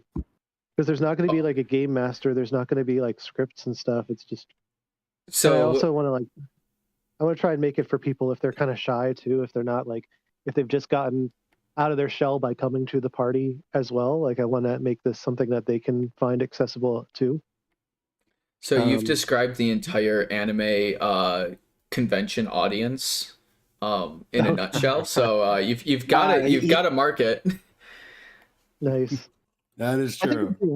I think that I really think I do, because I've been seeing some stuff that people have been doing, concepts that people have been traveling with for. So one thing that was interesting that I saw advertised in Harrisburg, because I don't know where everyone else is, but I'm from sort of central Pennsylvania, maybe a little bit to the southeast. But is everyone else from around there too, or is this from all over the U.S. kind of? Well, some of these foreigners from Ohio. Oh man, I'm from Canada. Oh, okay. From Canada or in Canada? I'm in Canada. Sorry, I should have said it that way. I'm in Canada. As Canadian. Yeah. Cool. But yeah, one thing that I saw going on there was someone this group that I guess it's sort of a magic show, but it doesn't even look like they really do magic. But it felt like it had that kind of vibe to it. But they just go around with different cocktails, different crafted cocktails that have spooky stories associated with them for kind of close to the Halloween season. And so you just kind of sit in an audience and they present you with all this theme and these stories and kind of entertainment, and then they give you a cocktail to enjoy with the story. And I kind of felt like, well, if that draws an audience, if that draws a paying crowd, and they get something from that, then I feel like as long as you get people out enjoying a theme and you don't like mess it up, then I feel like maybe there's hope and room for my game to go in the direction that I'd look for it, and eventually be able to like take it traveling as well, and be able to present people with kind of theatrical experience without they themselves having to be too theatrical necessarily, unless they want to, in which case that'd be cool too.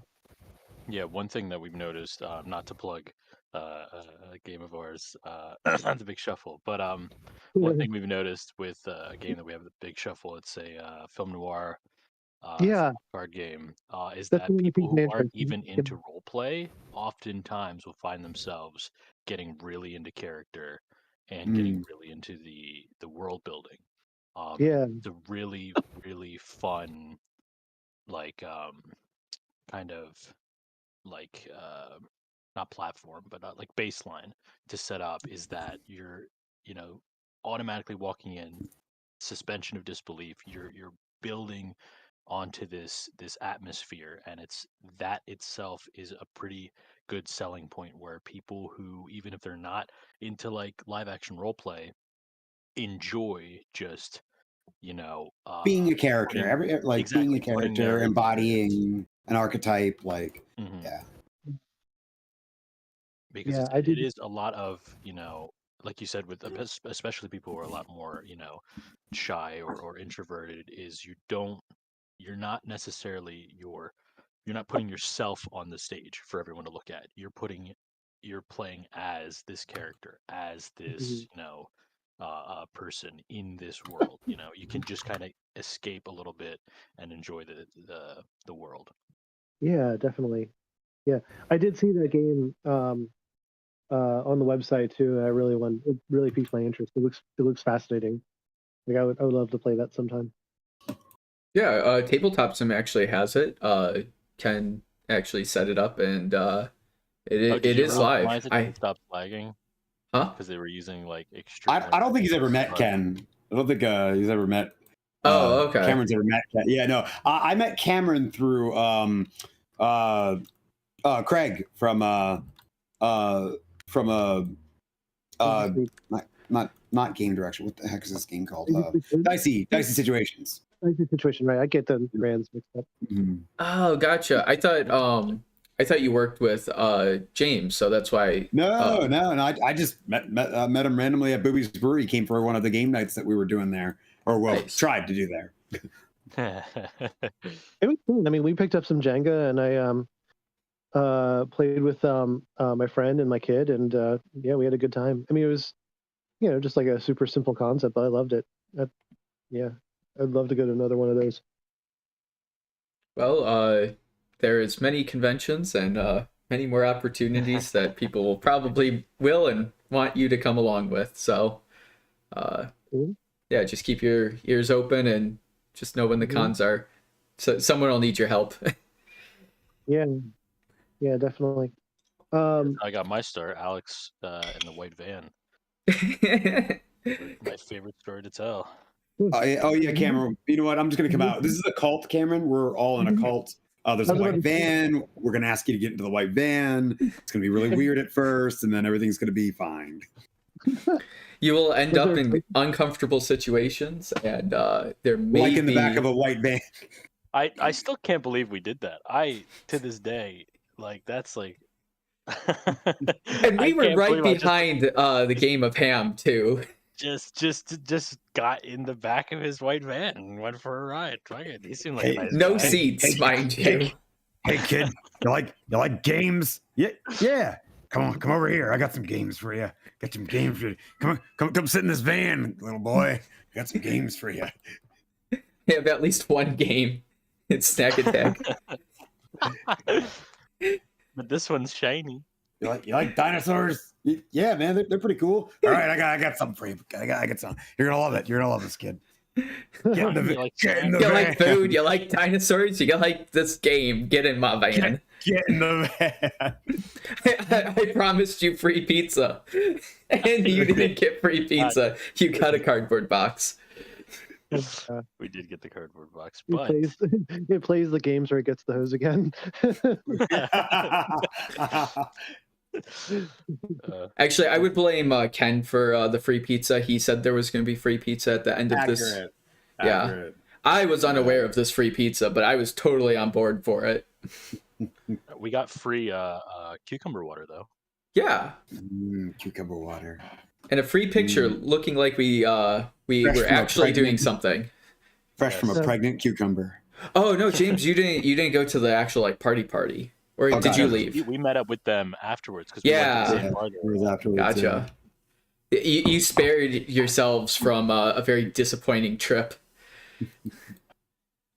It would have been a cool party if like we weren't all dead from the convention, which just is normal. It's so weird that like that always happens. Like you go to these conventions and it's always the people that work and like are trying to sell and like talk and like liaison, and it's like, let's all go to a party and do that, and then we're all like, yeah, oh yeah, man, yeah.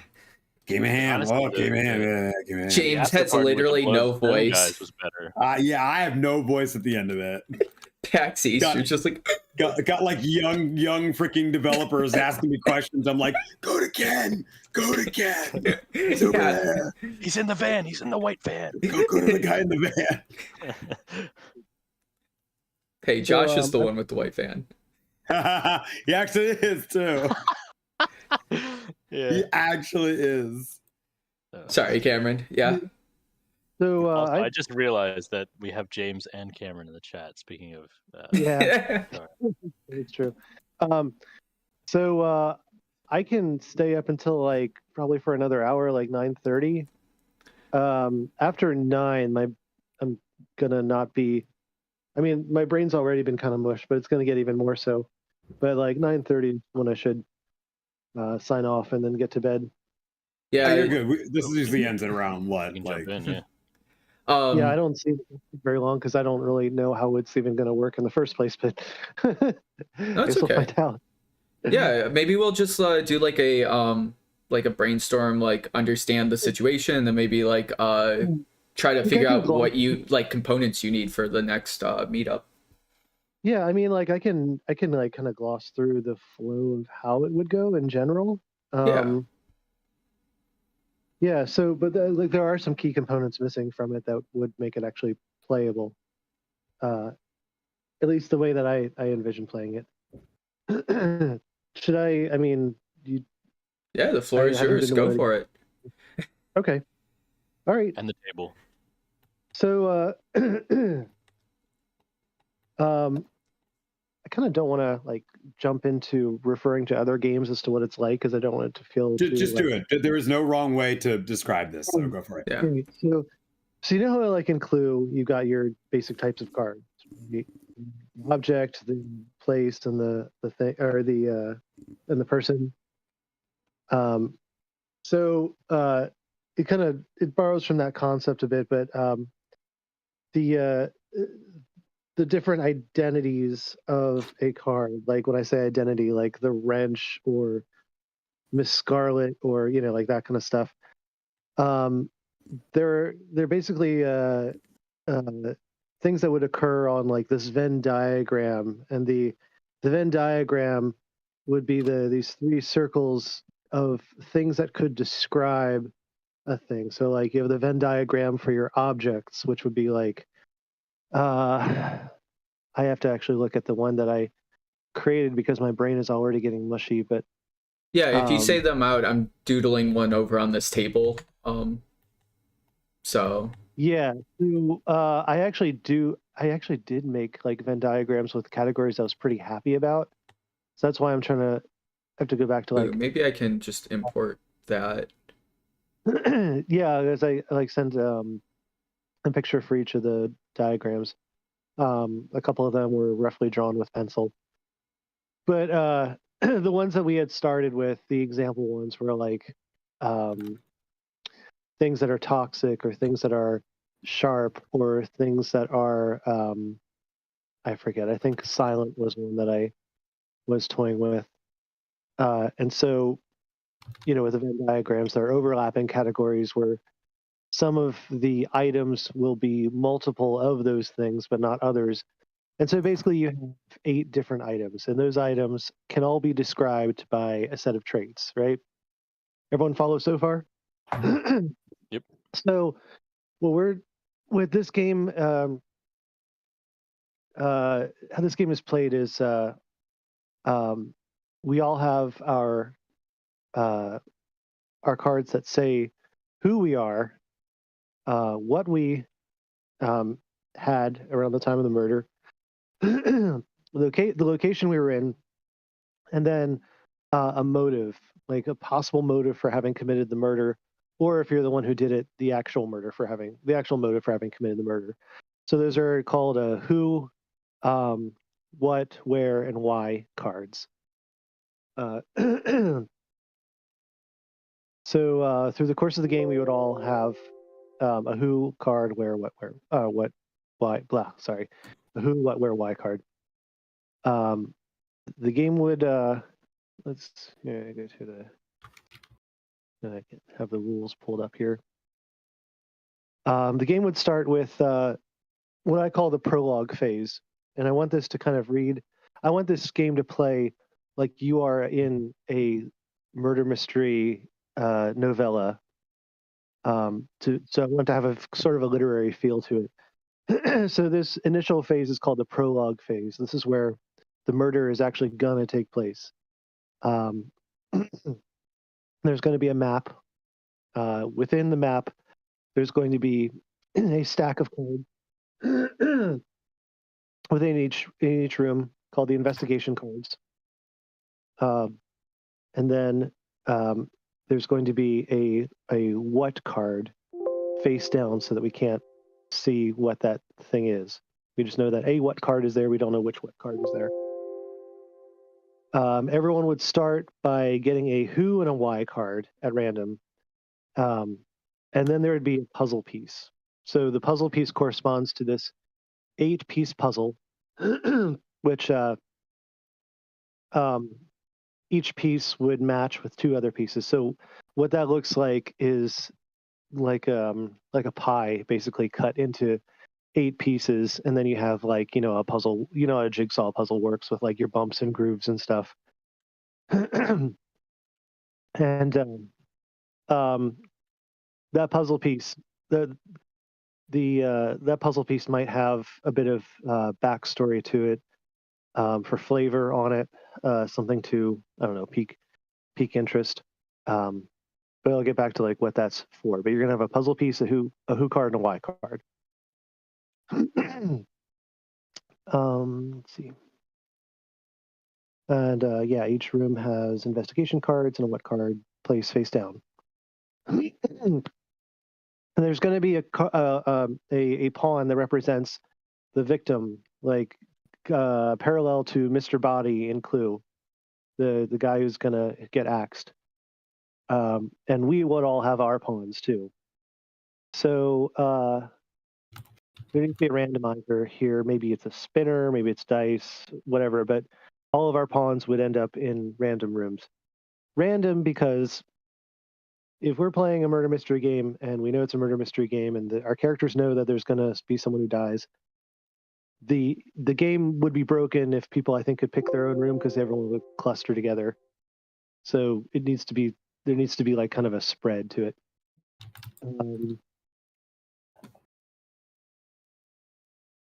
All right. So the victim pawn would be in a random room as well. So at this point, the victim's still alive, and this is gonna take some inspiration from Werewolf. Where in Werewolf, you have like your heads down, 7-Up. People get turns to do something with a degree of being unseen. Has everyone here played Werewolf before? Has anyone not played Werewolf before? I don't think so. One person's a werewolf, and you're trying to guess who it is. It's similar also to Town of Salem, if you've ever played that. Okay, I was gonna say, like, I feel like I've played it. The big one I always the same name. the big one I always tell people is like if you've played the most popular game right now is Among Us. That's literally werewolf. It's the same thing. Yeah. Just Sorta, with But with different like just in classes. space. Yeah, and in space.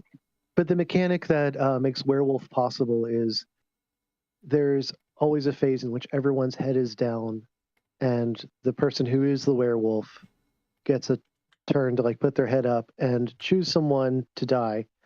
In real life, they may be tapping on their shoulder or something. I haven't played werewolf in a long time, but it's something to that effect. And then other townsfolk will have chances to also lift up their heads and look around and do something special that's pertains to the type of townfolk they are. So when all the pawns are on the map, including the players and the victim, the players will go like I don't know, some distance away from the map, I guess, put their heads down, and there would be a system of queuing different people to the map for them to have their turn. This would be in order of their who card. So I guess there would have to be a way to figure out which who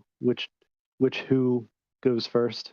If sorry, I realize that the words in You're fine, man. You're good. So which who would go first? All right.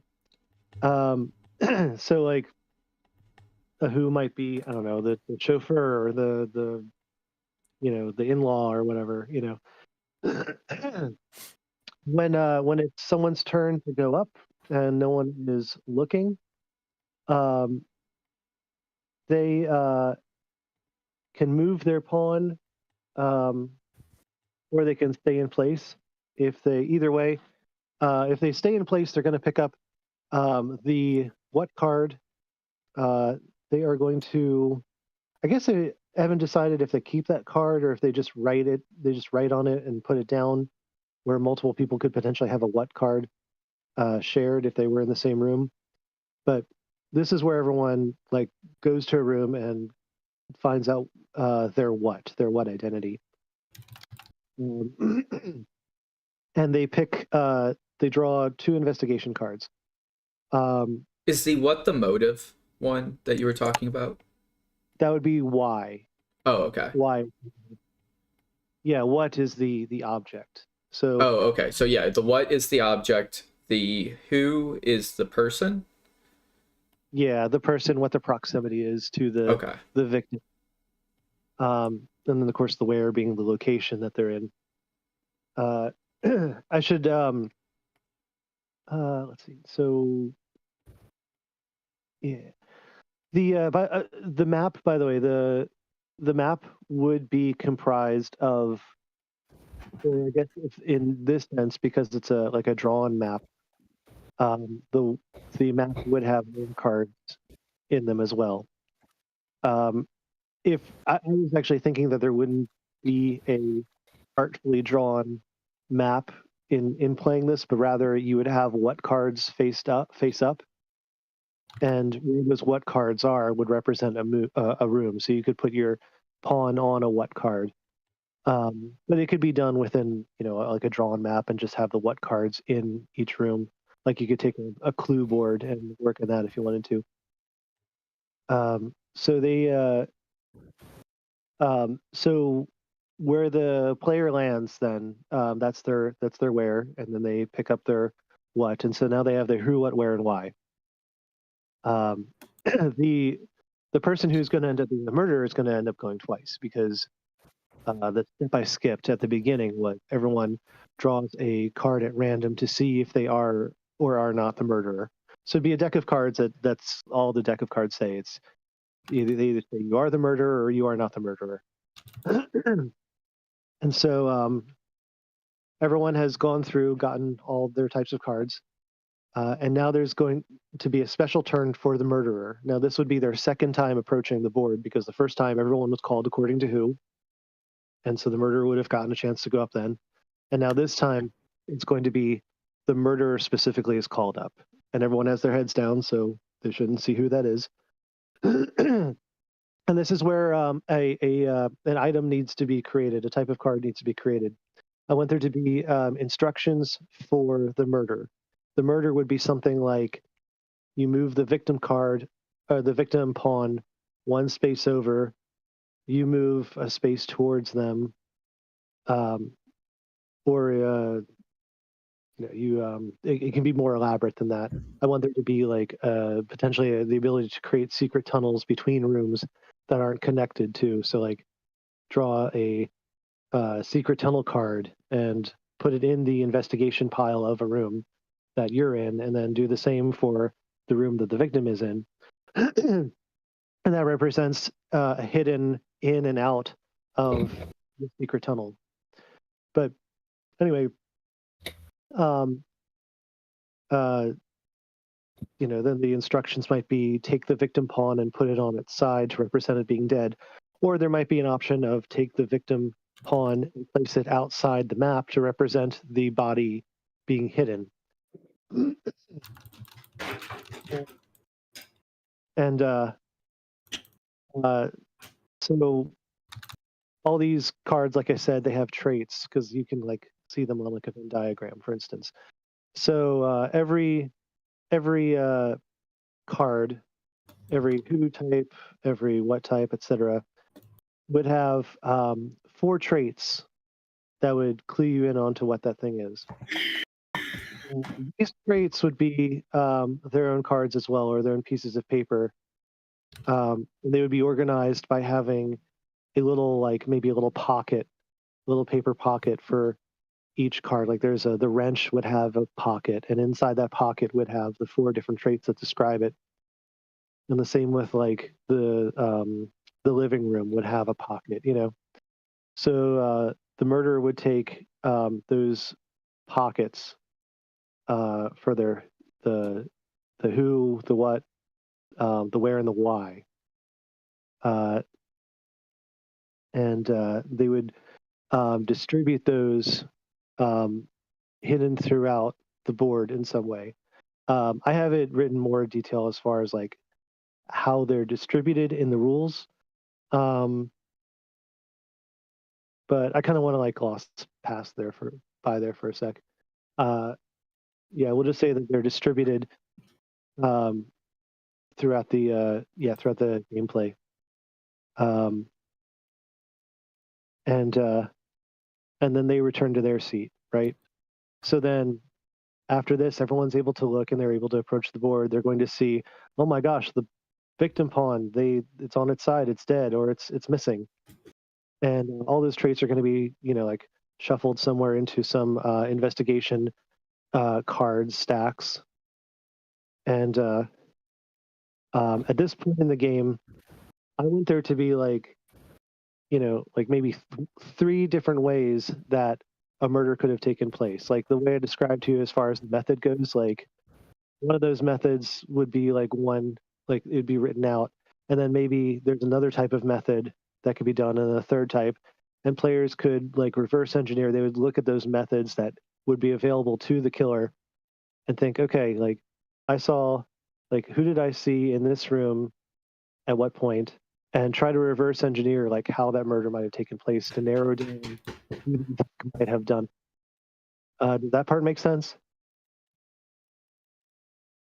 So it sounds like it is like it's a deduction element of the game where you're trying to deduce, but the thing is you're trying to make a modular system, something that is like changing every time you play it. So it's not reliant on this setup, it's reliant on the randomization that you have proposed. Mm-hmm. So sort of like what I've done on the table right now is I've thrown a bunch of cards on the table, and I have a what, who, and why. So you have 2 through 9 is why, who is J, Q, K, A, and then what is the spades, and I just used the aces, spades, clubs, hearts, and diamonds. And whatever you like pull up, you might pull up a combination of 3 of these, and that would determine your little narrative, your little story for this. So the murderer in this case would be ace, or actually who is the king. The ace of clubs is it's the club, and then 4. So whatever situation or motive 4 is with the item, like he had a physical club in his hand, had blocked, hit the jack over the back of the head, or the king over the back of the head, and that tells this little narrative, something roughly like that. I'm just kind of seeing if that is sort of what you're looking at. Yeah, I mean, which cards a person would pick up would be determined by what room that they ended up in during the turn. Yeah, and then since the person who does the murder, that they would have one of 3 methods that they could have followed, and those would be, rather than expecting the person on the fly to like pick a method and go with it. I don't know if that's reasonable. If it'd be better to have it where the person doing the murder would pick the method that they use at random and they just follow the directions. I don't know what level of expectation to put on the players. So, but anyway, like after that's done and nobody knows who the murderer is, and they come back and they see that the victim pawn was in a particular room, they could say, okay, well, if method 1 was used, how would they have done it? Okay, now if method 2 is used, how would they have done it? And if method 3 was used, how would they have done it? And the purpose of that will be to say, okay, well, if method 1 was used, they would have had to be in this room or this room. You know what I mean? To try and like deduce from that who would be a suspect and who couldn't be a suspect. So you're creating almost like a matrix that you're filling out as you reveal more information. Yeah, definitely. And because the possibility of a hidden tunnel could be used, if a hidden tunnel is used, if people find out where like a hidden tunnel is that connects 2 rooms, that'll help narrow down the different possibilities. And so, like as you play, the idea is the possibilities of who could have done it get narrowed down. So that's the prologue phase. That's where we've built up to the point where the murder has taken place. And next is the introduction phase, where people can either tell the truth or lie, but they're going to make some claim about who they are, where they were, what they had, and if they had any reason, any motive that could have painted them as the killer. So like if you're, like even if you're innocent and someone's, interrogating you, they might say like, did you have any reason why you might have wanted the victim dead or whatever? And you can, I say they have to make a claim, but they don't even really have to make a claim. They could just babble and be like, I don't know, I just did blah, blah, blah, The idea is though, like there's only one person who actually did the killing and everyone else presumably innocent would have an incentive to work together to find out who did it.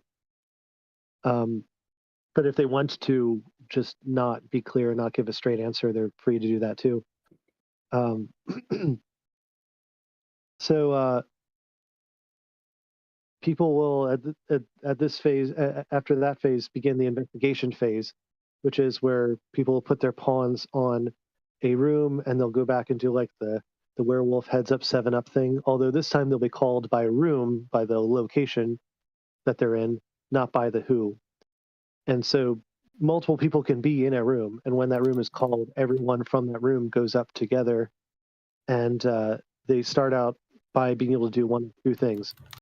They can draw 1 card from the investigation pile, or as cards are used and they're discarded, there'll be a discard pile. They can look through all of the discarded cards in that room. So they'll start out, and because no cards have been discarded yet, they'll take an investigation card, and now they'll have 3 different investigation cards to work. These are cards that allow you to like look at the get a trait that someone else has. It might be a trait of their what, why, how, or it might be something like like just those like monkey wrench cards or the special ability cards. And so that's one thing I'm working on. I don't really have any I don't really have any investigation cards written out. But if you are the person who did the murder, though, you would have the opportunity to murder other suspects when you're in a room with them. But you could only potentially murder one at a time. Now they aren't actually like murdered; they're missing if that happens, which means they kind of like have a turn skip. They're missing, and they have the potential opportunity to be brought back from missing. Now that could be like role played in a sense of like they were hit over the head and drug into the closet, and then they came to. Or there are some investigation cards that let you bring someone back from missing. Like if you were to, you play that and you can role play it out as like I found them tied up in the closet and I revived them. So by using those investigation cards, you're able to like find information about what cards other people have. If you draw from the investigation deck and there is a trait there in that investigation deck, like sharp, for instance, the murder weapon was sharp. That would be a trait that pertains to the murder.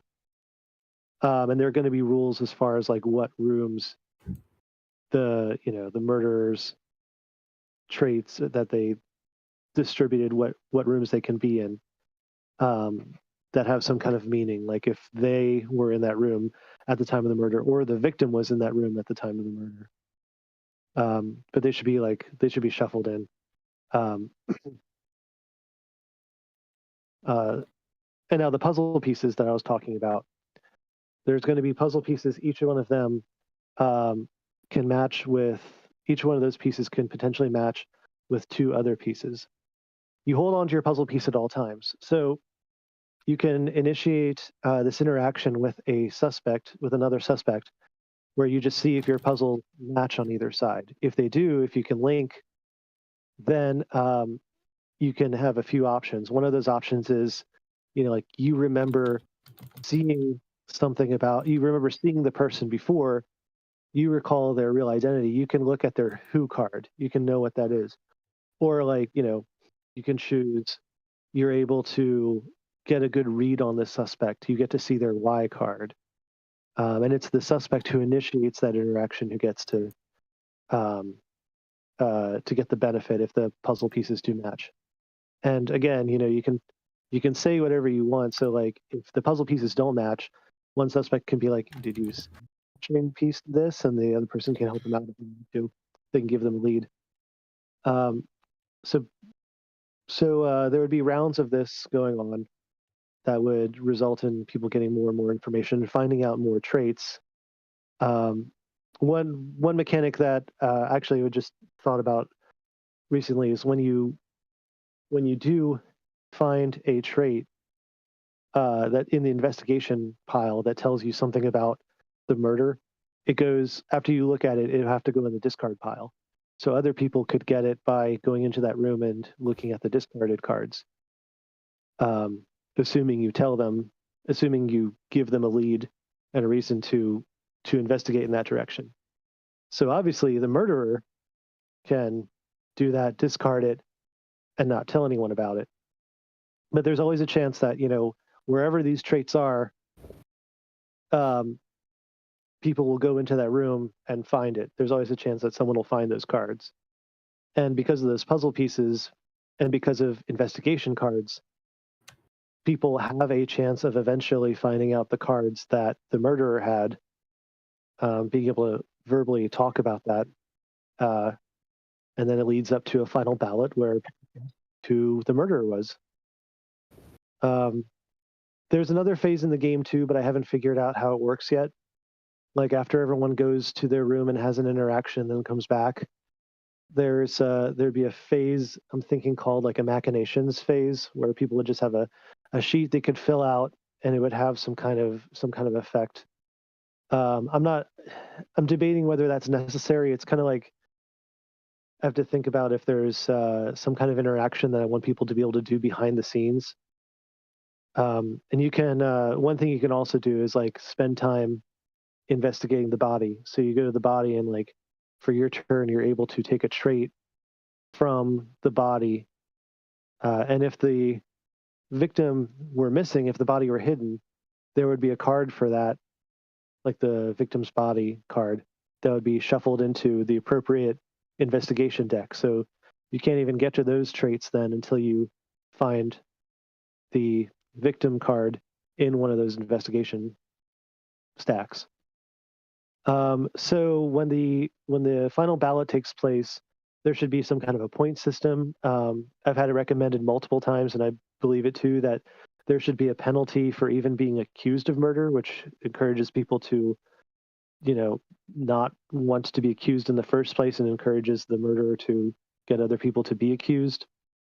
But yeah, it would end up coming down to points, things that you could earn points for, and obviously like related to if you are the murderer. I guess points, I guess, for finding cards that other people have, and also not having your cards guessed, people not accusing you. And then if you are not the murderer, then you would get points for the more cards that you guess correctly, and whether or not you guess the person correctly. Because ultimately, in order to have a murder charge successful, you have to have like the person obviously identified. Has to be you have to know who it is that you're accusing. There has to be a red arrow drawn pointing directly at their pawn. No, I'm just kidding. There has to be like an opportunity and a motive and all that stuff. So the opportunity being like the object that was used, and of course the location that it was done in. So that's a really quick summary of where this game is. And it could have a bunch of like bells and whistles added to it afterwards that can make it more interesting, like especially if it was done in a live action type of setting. But that's the concept so far boiled down. I do have a quick question. Yeah. So the one thing that I'm a little confused about is the win condition. Is this set like a team game where we're all trying to figure out who murdered him? And if we figure out correctly, we all win? Or do we all have our own motives where, like, similar to Clue, where it's like you want to share information as much as you can gain, but it's ultimately like I want to be the one to reveal it and I win? Or is it we're all trying to figure it out? So that's something that would be subject to design. That's something that would be good to talk about. What would be the most fun way of going about it? And I definitely think having an element of being able to work together, but potentially backstabbing, would be fun. So, but I'm seeing like it's ultimately like a point system, how you gain points, and whether it makes sense to have everyone win individually only, or some other way of doing it. Yeah, that's Point definitely system is a thing that was tripping me up because it's if you like trying to set it up so that you don't just accuse everybody and then just win by doing that. Obviously, that's not fun, and then Right. it's kind Yeah. of a buzzkill too for the mood. You don't want to just like kind of cheat your way to a win. So Exactly. having a system in place where it's like, oh, if you accuse someone of being the murderer and it's wrong, that's something that's say, I've just seen villain down there at the bottom. Use that system. That's like a villain trait to do. So then you would be more likely to be accused as the murderer in the future because it's not something that one of the good guys would be doing. So it like creates Yeah. almost like this shift in character where it's like instead of you being a specific character, you have like your why. My why is to maybe make the murder done with a sharp weapon or something, where it's like everybody's not specifically a specific character, but through their actions and interactions, the point system aligns you that way. So it's like, oh, he has negative points. It's like you can't win until you're back in the positive. Something like that. Is that more like where? Because the I mean, I point think that system's the that's only thing that's kind of tricky. yeah, I think that that's definitely something to play around with. Sure. I mean, I think that what you're talking about is that would be like a phase of game design where it's like throwing spaghetti on the wall and just seeing what ends up being the most fun, know what sticks. But yeah, I mean, it definitely could be done in a way where there's like, I guess, alignment points, like you're a certain amount of good or a certain amount of bad, and in order to win, you have to be so good. Although you're also competing against, of course, the person who did and by being so bad as well. If you're able to, be the murderer and not be found out, and but you've also like amassed, all these negative traits or whatever. If you can be bad but still win, kind of thing, that would be, be a lot of fun as well. So, like, if you're the villain, some way that you get away with it would allow you to win. Yeah, that kind of thing. So one of the games, like Town of Salem, they have the villains versus heroes element, and the villain plays as the mafia. Sometimes more advanced versions of Town of Salem, there's other editions, but the base game is villains, which are mafia, versus the townspeople. And the one thing that the villains have over the townspeople, and I think Werewolf does this too, is that they all know who's another villain.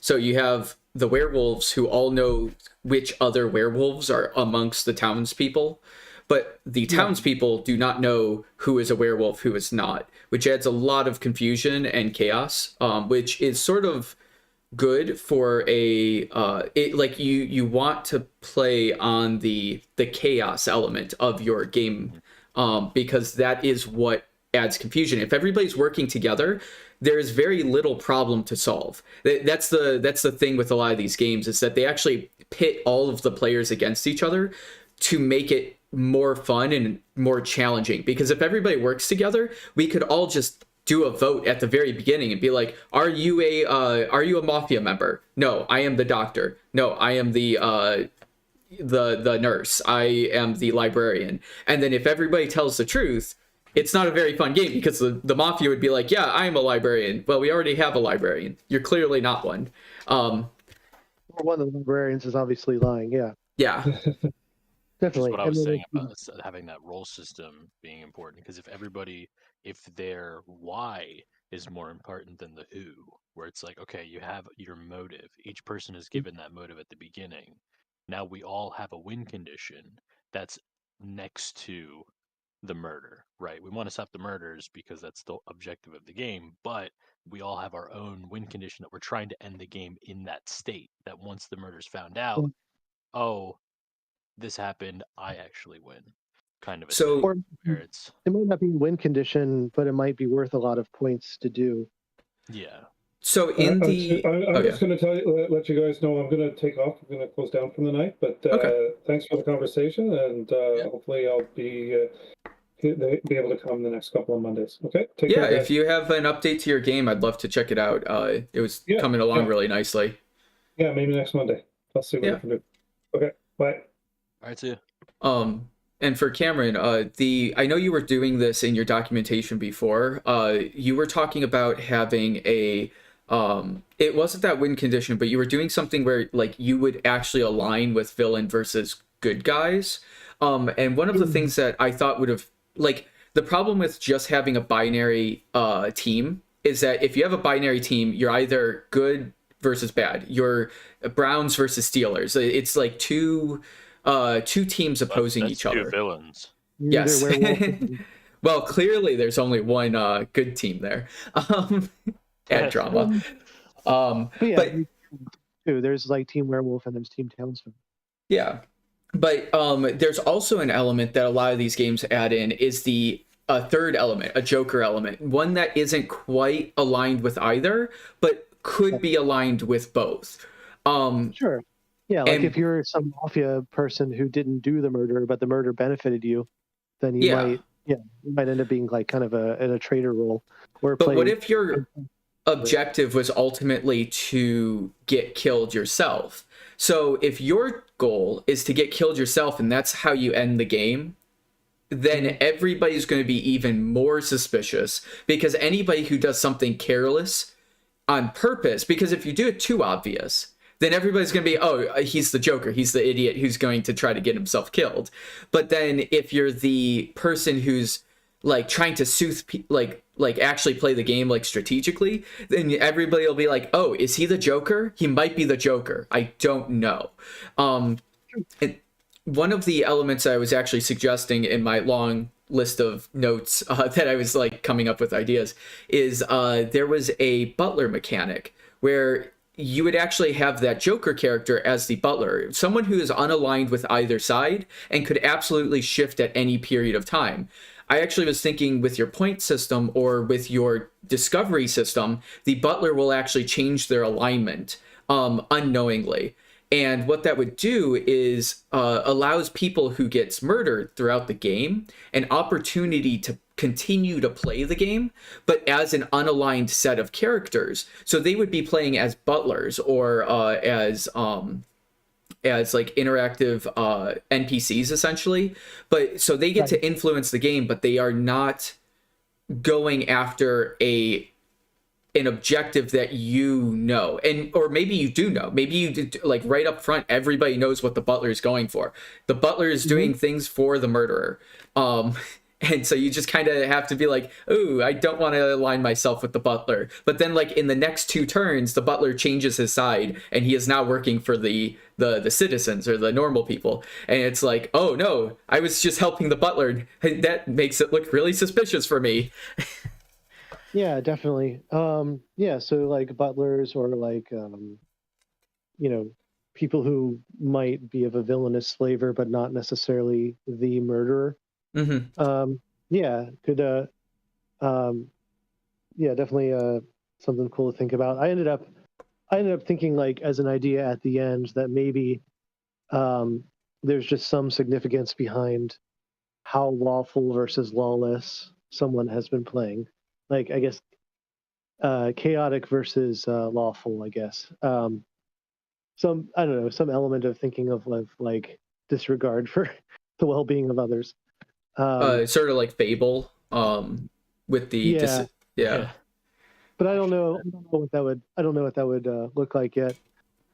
Instead of that being like a point system where it's like, oh, you have this, that, or that could be assigned at the beginning, where it's like you're randomly assigned an alignment, and then that you have to, in that character, in that alignment, behave that certain way. I like the idea of this game being so much about choices and ways that you want to play it, though. I like the idea of this being something where a character can define themselves kind of as the game goes on, and like pick a strategy and maybe change that strategy if they want to. So one thing I don't like about D&D is that when you pick if you're playing D&D legitimately, not house rule D&D, but like if you're actually playing D&D and you build your character sheet at the beginning of the game and you have to pick an alignment, you have to be chaotic neutral, chaotic evil, like one of those alignments. A lot of players do alter like their own version of this, but one of the things that does is locks you into a archetype that you have to play through for the rest of the game, which does actually like create some odd fun role-playing moments. What my character would do. Yeah, but the problem with that is it stops you from having character growth. So one of the things that your character, like a lot of people like, is like, oh, my character started as this evil edgelord, but then became a wholesome like character who loves animals and is now a druid. And like that character arc tells you so much story about them. Whereas if you have to stay as the evil, chaotic, evil character, then you just kind of are predictable and it's not as fun. So one of the things that I like what you're describing is like, what if you had an element where the entire story that you play through, you have a character arc, you have some form of character growth, either if it is towards evil or towards good, but you start in a neutral position and you get to decide as a player whether you go left or right, evil or the light side, the dark side, and pick the force of your choice. Yeah, definitely. I think that doing it that way too would allow for this kind of chemistry of bringing people together to bring a more interesting story out of it anyway. I just tend to think like from the experiences I've had, like being in D&D or what have you, is that the more choices that characters actually have to make of a moral nature that actually make them think, the more that they do tend to have like some kind of alignment shift that more like that they can settle more into what's comfortable for them and be able to play more consistently. Where like just flat alignments, alignments that don't, they lend themselves to like really fun goofy play, but it doesn't feel like very story driven. It's more like just like fun clowning around, which is absolutely fine. D&D people should be able to clown around in D&D, but you know what I mean. Like it's not necessarily what I'm going for every time that this game is played. So with Emberwind, when I was working on Emberwind, one of the big problems was we were trying to figure out the alignment system, and we actually just scrapped it and based it around your own moral decision making. Every choice in Emberwind has a positive outcome and a negative outcome. There is never a good ending, and there is never a bad ending. Well, kind of. It depends on how you morally think about it. So one of the endings might be, oh, I did commit genocide and killed everybody on the planet, but I am now rich, so I guess I win. Or do you save everybody, but everybody hates you and disowns you from the planet, and you're never allowed to go back to it?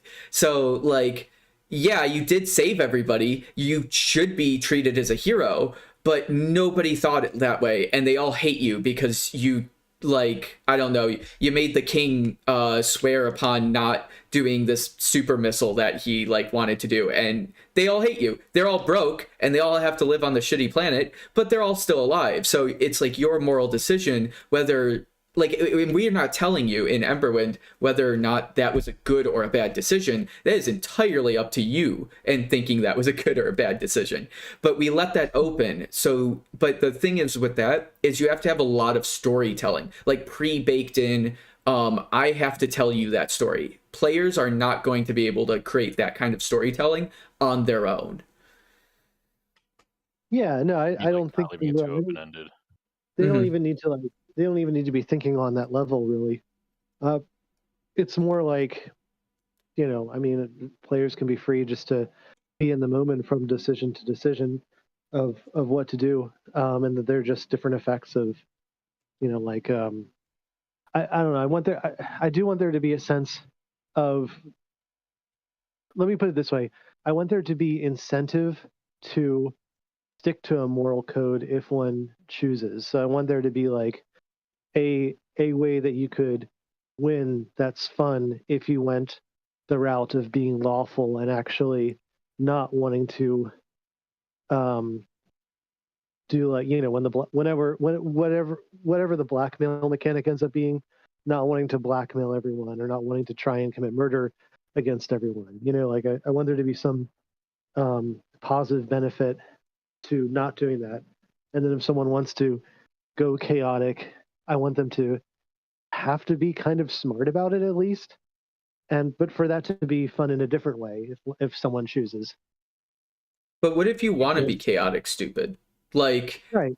I want to just smash down doors and scare everybody like a Freddy Cougar. Yeah, I think that there should be a reason not to do that. But if someone wants to do it anyway, then sure. If they're willing to, have the consequences of their own actions follow them. Although I think that should be expanded upon in like house rules. I think it should be like notated that it's like you don't have to specifically follow this part like by the book. There's some freedom in there, but I think it is still important to have a set of guidelines, because if it becomes too open-ended, then there can be a lot of arguing about how it should be played, because if it's not specifically written down or agreed upon by the group how they want that set to play it, if it's too open-ended like that, then oh well, he flip-flopped, he switched from this to that, you're not allowed to do that. Or oh, I thought this guy could only do this one thing, and then he decided not to do it because it was convenient. Then it borders on cheating if there's no rules that define the limitations of how you can manage that set of guidelines. Because again, like what Alex was saying about D&D, I kind of agree, but I also kind of sort of disagree. my character is, if I have it set where they're, they're chaotic good, right? So they're crazy, but they have to do the right thing. If I come up to an option, even though my character's greedy and that would benefit the party, and as a player, as me playing a game, not as playing a character, I would make that option. I have to say, sorry, my character wouldn't make that decision, even though it's good for the party. I personally think I would do that. The character I'm playing would not make that decision, and I walk away. Mm-hmm. That is the Yeah. importance of a set alignment, because then it can go into cheating or metagaming, where I can say, you know what, my character would never do that, but we need that gold, so I'm going to make that decision anyway. And that's kind of bordering on that cheating or that metagaming, where it's like, well, based on the established guidelines that we have, you're kind of cheating to benefit the party. That's not how you build this to play. And that's where I think that kind of too open-endedness can come into play. But the reason that what you're saying is true is because there's a level of cohesion that's needed to keep the party going.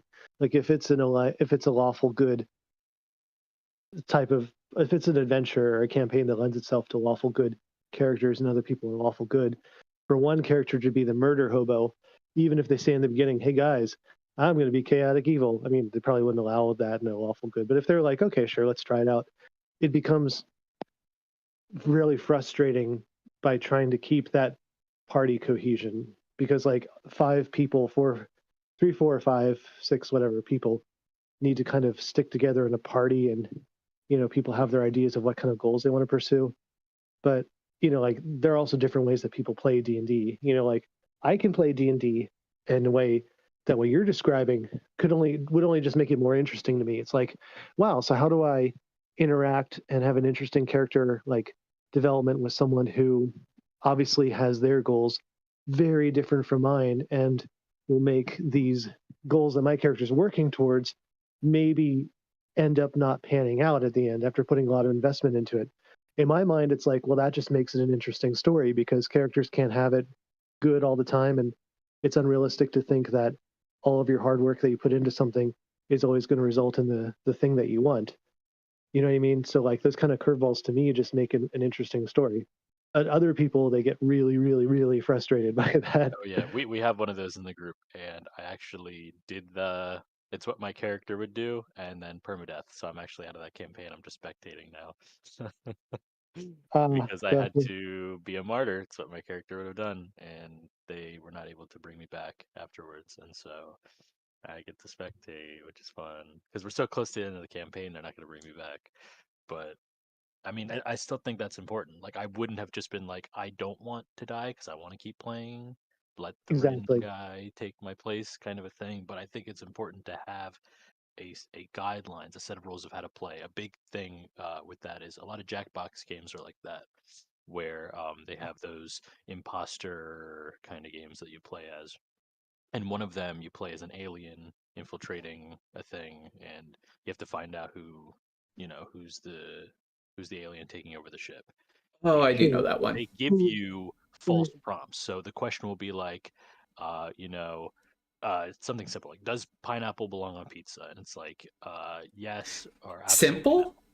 And then, well, I'm just saying like a thing that it's like a very like a subjective. It's a very simple question. Right? Of course it does. So my prompt might say, should you be a nice person? And I go, oh, absolutely, yes. That's an easy answer. But that's a fake prompt that the alien gets. Then it shows the real question with the answers, and everybody's like, no, no. And then I'm like, absolutely, yes. And they're like, what are you talking about? And now you're caught, and you have to defend yourself and say, what are you talking about? It's amazing. Have you ever, Hawaiian is a beautiful culture. I love pineapples as they are. I'm always eating pineapples, and they're delicious. So yeah, and they're like, we know you hate pineapple on pizza, and I'm like, you know what? I really thought. I remember this game. You get two set of rules. One is for the alien, and one is for the people. And the people get is pineapple good on pizza, and the alien gets, should you be a good person or not? Well, the alien's going to say yes, and all the people might say no, or they'll say something mixed. Even if they say something mixed, it does not matter, because what happens is that whatever you're defending yourself, your reasoning, your logic behind that decision, everybody will know if you're talking about pineapple on pizza or not. If you're like, oh yeah, everybody should do that, that's a great thing, and if the alien can't pick up on that the party is talking about pizza, then they're gonna sound so ousted. They're gonna be like, wow, you're really passionate about pineapple on pizza versus not pineapple on pizza. Everybody else is here like, I don't care what you do as long as you enjoy it. And it's like, oh well, he's clearly the alien. He's so devout to his theology. Obscure, yeah. And I think that element of in the gameplay, like what you're talking about, where you have like different who's and what's and whys, with that alignment system, if you have something in that where it's like, okay, well, if you play chaotic, you can only ever pick this choice, like the left choice or the left option. And so you're in this restriction where it's like, okay, you have to be really witty on your feet of explaining why you're doing this one thing or why you're doing this, whether it's beneficial to you or not. But there are a couple of reasons why I don't want to really apply that to this game, though. One of them is I feel like that limits the accessibility to new players who are like role playing, who just really haven't like found their comfort zone with role playing yet, because it's kind of like moral decisions and thinking on the fly. I feel like may be a bit of a hindrance. And the other reason, Well, I thought it was a sliding scale. Like you could choose to play chaotic or you could choose to play lawful. it might be. I mean, it might be. Yeah. But also, what is it? There's not a need for party cohesion in this game so much. There would definitely be a benefit to working together to find the member, but if everyone has their separate goals, then ultimately everyone will be putting their character first. But I guess there could be like maybe something really simple, like for instance, maybe there's just a card that says like, you know, you can't tell a lie. You have to always tell the truth. Like keeping it really simple, like maybe just giving them one moral thing that they are consistent on. I could see that, because that would give them, that wouldn't be too, they wouldn't have to think too deeply about morality. They would just have to follow a simple rule like, okay, I can't lie. You know what I mean? Okay. Like So if then you could mesh a system then where instead of having very elaborate types of who's or types of whys that you have to that could be, like you said, a little bit hard to get into for a new game, not necessarily a new player base, just because this is something that you want to present. You want it to be very accessible. You could be that there are multiple win conditions. So everything's set to simple, but player one has, if they have this who and this where, then they win. Or if player two has this what and this why, then they win. So essentially, instead of being stuck with trying to play this way, or I can only do this thing because I'm the Joker, I have to play this strategy, or I have to do this because I got stuck with this role.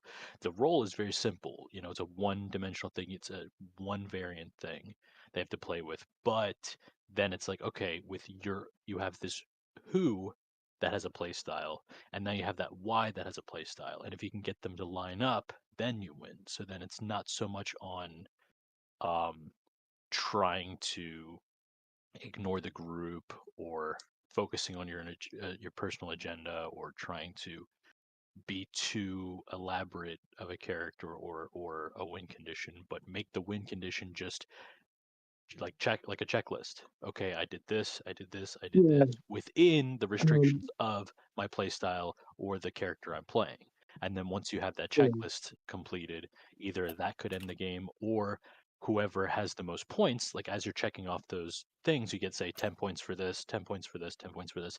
As you're trying to build that score up, then once the murders is solved, then whoever has the most points wins. So that kind of fits both elements we're going for without it being too complicated. Sure. And I think that maybe there should be some kind of feeling of being glad that you got the most points, apart from just the fact that you did get the most points. Like okay, you got the most points, you win. Awesome game, guys. It could still be a really fun game up to that point, but I don't think that in of itself would be a really satisfying win when the greater objective was like to find out I guess who the killer was. Like it, in Werewolf, for instance, if you were to apply that kind of point system, everyone would still just be glad that they didn't get killed and that they found out who the werewolf was. So maybe like um, one idea that comes to mind is like kind of a generic script that could be read at the end where it's like if such and such was found, if the villain got away, read this, and then it could end with like acknowledging like whoever got the second. It could be like like Mad Libs sort of, or like fill in the blanks, and maybe the fill in the blank could be, but the true hero from all their efforts who really saved the day was, and the name of the person who got the most points goes in that blank. Or yeah, You know what I mean? make it about a contribution, less of like the win condition. Just be like, okay, every action that you can choose has a score to it. So if you help somebody or if you share information, that could be +5. If you blackmail someone, that's -10. So you still are playing the game, but you're kind of keeping score of all the things that you've done, good and bad, to get to your objective. So you're trying to play the line like, okay, do I want to risk losing points here? I really need to know what happened. I have a high enough score, I can risk it. I'm gonna take that -20 because I need this information. I'm close to the end, kind of a thing. Yeah, that's gonna put a lot more of an expectation on players, to be honest, too, to like keep track of their scores reliably. Because I don't want this game to have to require a third person game master. Yeah, just like a moderator. There could be one. Yeah, like there could be a Well, I mean, moderator. if you're doing it in person, it could also that you have like, because I know you said you don't want to have like a DM or something like that, but you could have like a host, somebody who is out there like reading the intermission parts in between the phases where they're reading off of that script, like, oh, and then at this hour we incorporated this or we discovered this, and then as they're kind of going through the motions and kind of weaving the scenes together as you move through the phases, they can also kind of be that independent, adjudicator that goes through and makes sure and that everything's being done properly. And then at the end, then they do the fill in the blanks where they say what happened and how it went and who was the most helpful and or if the villains win, who was the most hurtful, and have a flip of the script and then see how the people who are trying to be bad, who are losing the most points, they want to have the highest negative score, and it's like they might need to help somebody to get information, and it's like, I don't want to gain points. Well, one thing that I thought of too is like, yeah, I mean, one thing I thought of too is like an earlier form of this game is if you do something, and if you do that thing, now you can only win if the villain also wins. Like if you do murder against someone, you can only win if the villain gets away. It's like a change of fate.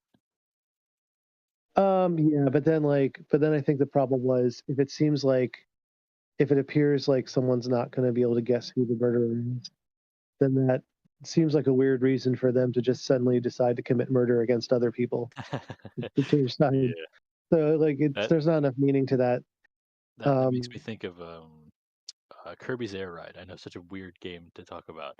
You love that The game. whole game, you're building up points, whether it's speed or flight or control, and you're finding good vehicles to fly around in, and you're just building your points. And they'll give you hints at what the final mini game is going to be, because it could be a battle mini game and you want to have the strongest car. It could be a flight mini game and you want to have the best glide. It could be a race where you want to have the best speed. So they'll pepper in hints on what the final mini game is going to be the whole time.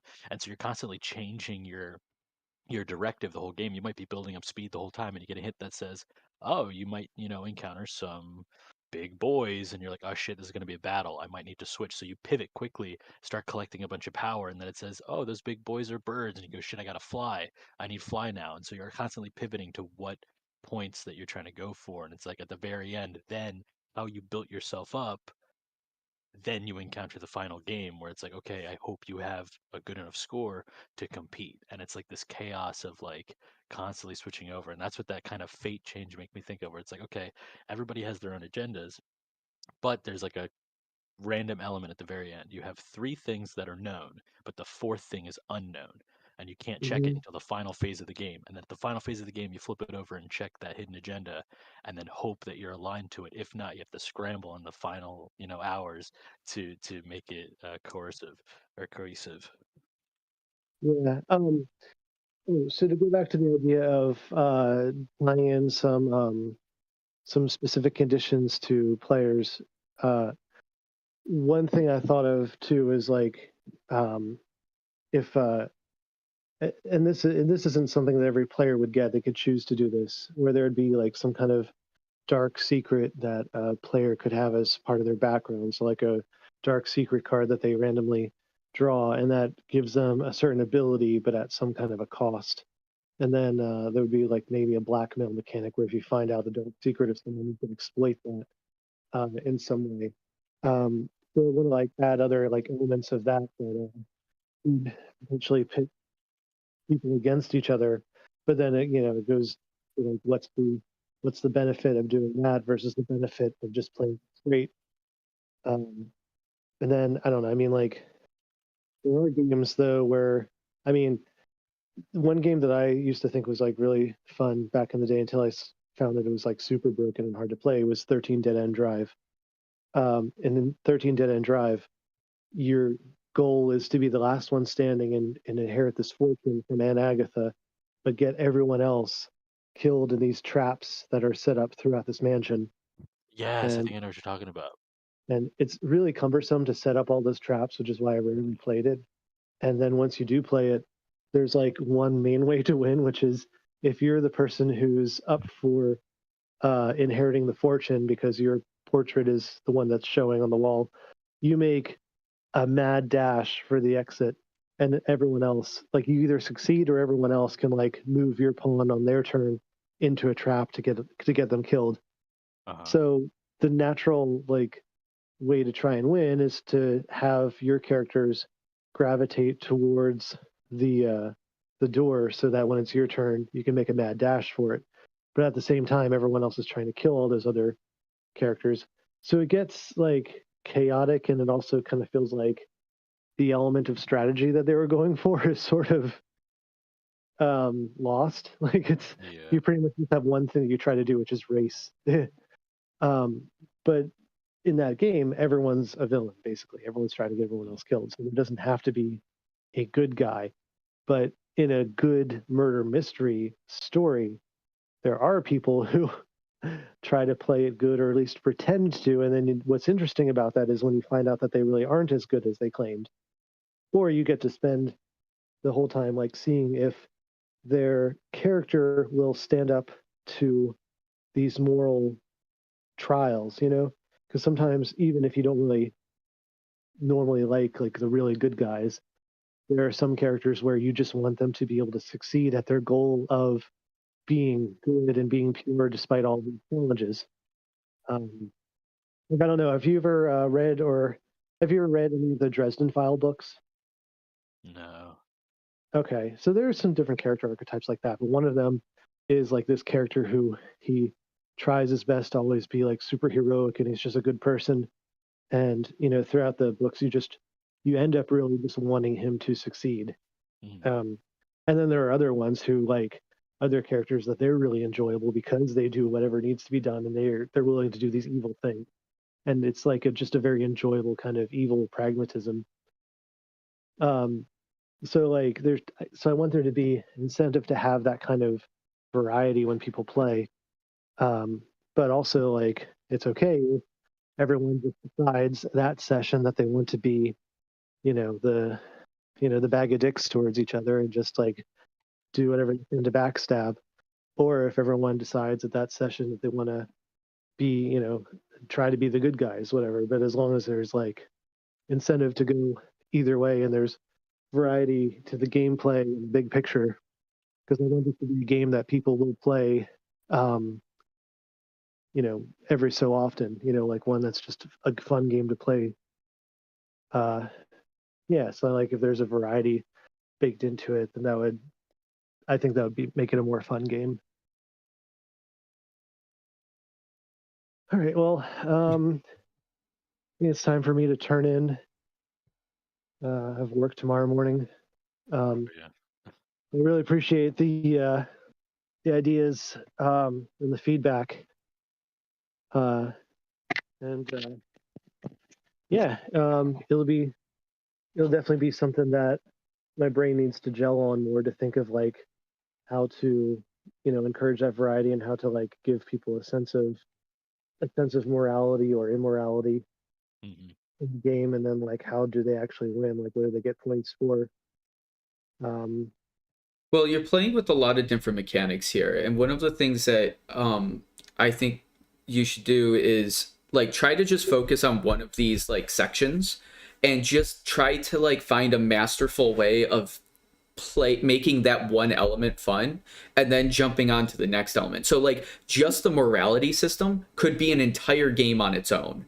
So like figuring out how to gamify morality in a social aspect might be not an entirely complete game in your for your full finished product, but it might be an element of your game that could be an entirely separate game mechanic, like or like entire game in your like a sub game in your main game. So the morality might affect the point system that will actually affect the entire arc of the story, but you have to figure out that morality system and make it really tight so everybody knows the ruling of it, but also knows the flexibilities and everything. Once that's set up, then you can start adding like the wrench, the other like the discovery of going into rooms, the trading of cards, like all of those things are separate games on their own. And I think focusing on just what is morality and how do I gamify that is a really good starting position. Yeah, that's probably where my brain is the most mush when I try to think about, like how to progress forward. Well, that and just the writing, just like the step-by-step processes. So I'd say like just try to focus on making a mini game, like just a little, like don't even focus on the whole thing. Let's just make like a one little mini morality game that determines whether or not you're a good guy or a bad guy, and that's the whole objective of that mini game. It's just, are you going to be a good person or a bad person based on suggestions like Papers, Please or something. Right. That was a. Yeah. I just wanted to chime in real quick. Yeah. So. Fuck. I hate it when that happens, where I just lose that shit. Oh, okay. But yeah, a good piece of advice that I was given first starting out, and I highly recommend it for anyone who is starting out in game design.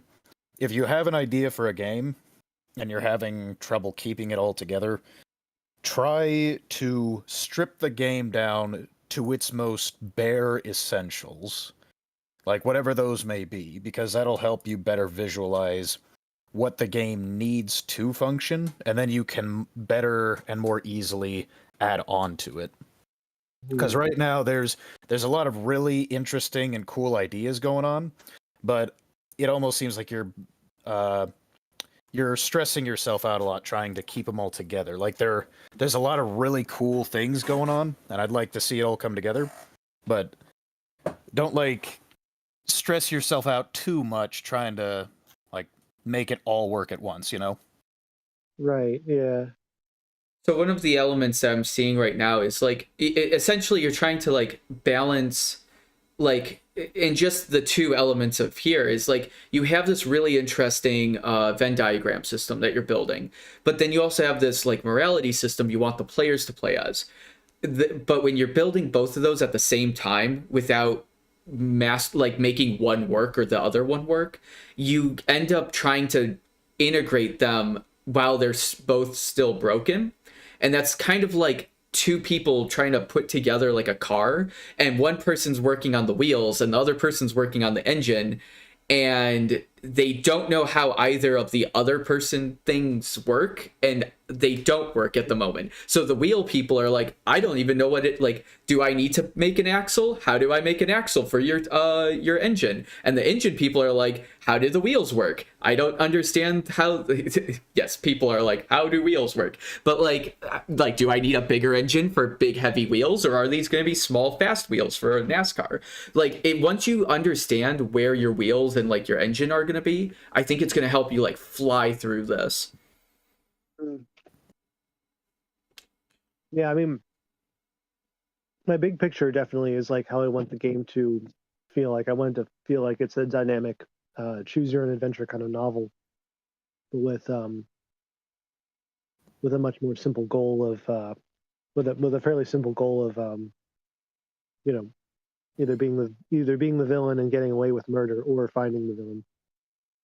So, as a heads up, Emberwind did take about 10 years to develop. So, if you're looking for something like that size of gameplay with a choose your own adventure role playing system that's 1 to 5 players with a fighting mechanic that is based All right.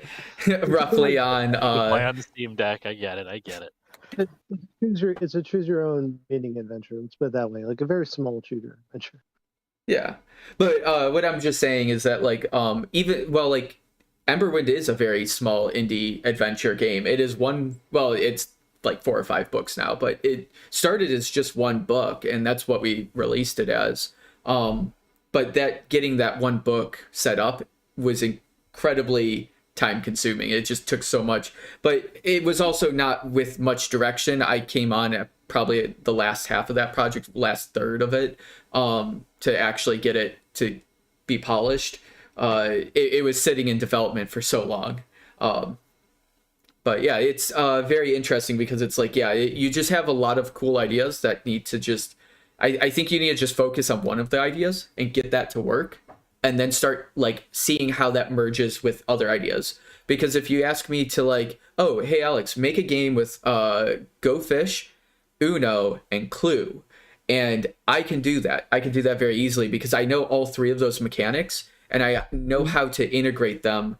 I don't know how to do it off the top of my head like right now, but give me like 2 hours and I'll have that game built for you. Right. But the content's already done. It's been proven that it works. It may not be perfectly balanced, but it is working content. And you just lack that right now. And I think if you get that working content, you'll start really moving forward with it. Gotcha. Okay. Yeah. Good. Well, thanks everybody for coming on. Yeah, thank you. Thank you very much, guys. I'm gonna head out. But yeah, it was really fun. Well, thank you for having us. Have a good night. Yeah, thank you for sharing your ideas. Yeah, thanks for hearing them. All right. Hey Nick, so see ya. Moon Island on Steam Deck. Oh. The sequel. The sequel. No, I really want that game to have more characters, by the way. That absolutely needs more monsters. Oh, yeah. Well, I'll tell you one thing, though. Oh, it's this game that I got hooked on, and then I got Alex hooked on. Moonstone Island. It is kind of like Stardew Valley, but it has a monster taming and deck building built into it. And it's really, really interesting and fun. Did I send as you someone, the link? As you may or may not know, kind of is in the card game industry myself. It's really cool. Like I like it. I just love how it works. The only thing that I don't like too much is that well, one, it being a brand new game and it being a smaller indie game, there's not like a lot of information about it. Or content. So the game needs to be very forward and transparent with a lot of the mechanics, which you kind of have to learn as you play, which I don't like too much in a deck building game. Because if I'm trying to build my deck and I invest a lot of time and energy into a Thunder deck, not knowing about the other decks and what they have in them, it's kind of annoying then to have to completely switch up your playstyle, completely start, building decks from the ground up, only to find out different synergies and different things like that. Like the differences between burn and poison, and the advantages between the rest of the deck that surrounds them, and how they can be used. When you start the game. Oh, which starter did you pick, by the way? Who do you think I picked? So here's the thing: I don't know if we get the same starters or if they're all random. Oh, okay. So I only remember 2 of the 3 because they were the 2 I was stuck between. It was the bee, the electric type bee, and I think it was a fire type like sheep looking thing. And I was gonna go with the sheep But then I was reading the descriptions, their unique abilities, and the bee's unique ability was if you die, you come back with 10 HP. And I said, that sounds really good for my starter, because if I get ballsy and I lose my first fight, I can just come back. Like, it's like a self-revive. Is there evolutions? I think there is evolutions. Hashtag spoilers. Someone says there's an evolution, but it only happens at level 100. Oh, okay. So but, it takes forever. But I went with the. So I'm gonna level up this little rock dinosaur until we. For the ability, or else I would have went with the fire sheep because it looked cooler. Now that I know that the decks are, because I didn't really inspect the decks too much because I wasn't really paying attention to that because I'm dumb and didn't pay attention to that. So I'm gonna level up this little rock dinosaur until each of your 3 monsters had their own unique decks that you built up. That I didn't realize right away. I probably would have went with the fire starter because my fire type, prickly, which their unique ability is they get thorns at the start of their turn equal to their power. So... There literally is no, like, I can't even find a wiki page for the starter that I picked. What's the name of it, do you know? I did the rock T-Rex. Rock T-Rex? What? Yeah. Yeah, so there are 3, so we get random 3 to pick from at the beginning of the game, I guess. Yeah. Because I did not hear about the sheep that you were talking about. I think I got like a bird and something else. Oh shit, dude! So that's what I do like about this game is that it's like completely randomized and personalized, like that we're having 2 different experiences with it, and that we get to also share information that we don't like know about, which is cool. I thought everybody just got the same starters, so I was like, well. I guess the next playthrough I'll just pick the other monster because there was like a few that were really cool, but I was like, I like the rock T-Rex. That sounded cool. More people playing this game because I'm almost more excited talking about it than I am playing it. Yeah, they're saying that apparently there's like you can evolve monsters at a level 100. I don't know if this is just speculation. This little rock dinosaur until we can bash the skulls of rock dinosaur. Mistakes were made. Get out. Okay. Sorry, I clicked on 2 YouTube links. Oh. And here I'm gonna share in the group chat the picture of my dude because this is the only place I can actually find a picture of him. See, now I'm worried to look up anything and get spoiled myself. Though I can't tell. I think that I just saw one thing that was like I evolved my rock. Halo has appeared. I'm fucking taking him. What is it? What do you have to do? Huh? Wait, where? At Pokey 2. I'm catching fucking Talo, dude. Catch. Is it Talo? Oh, fucking hell. I'm just gonna type it in. That's the wrong Pokemon. Fuck, what is it called?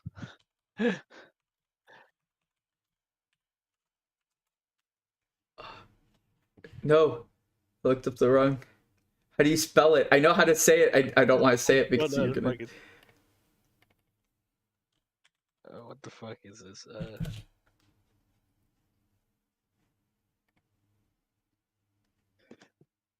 Oh, okay. Okay, I got it.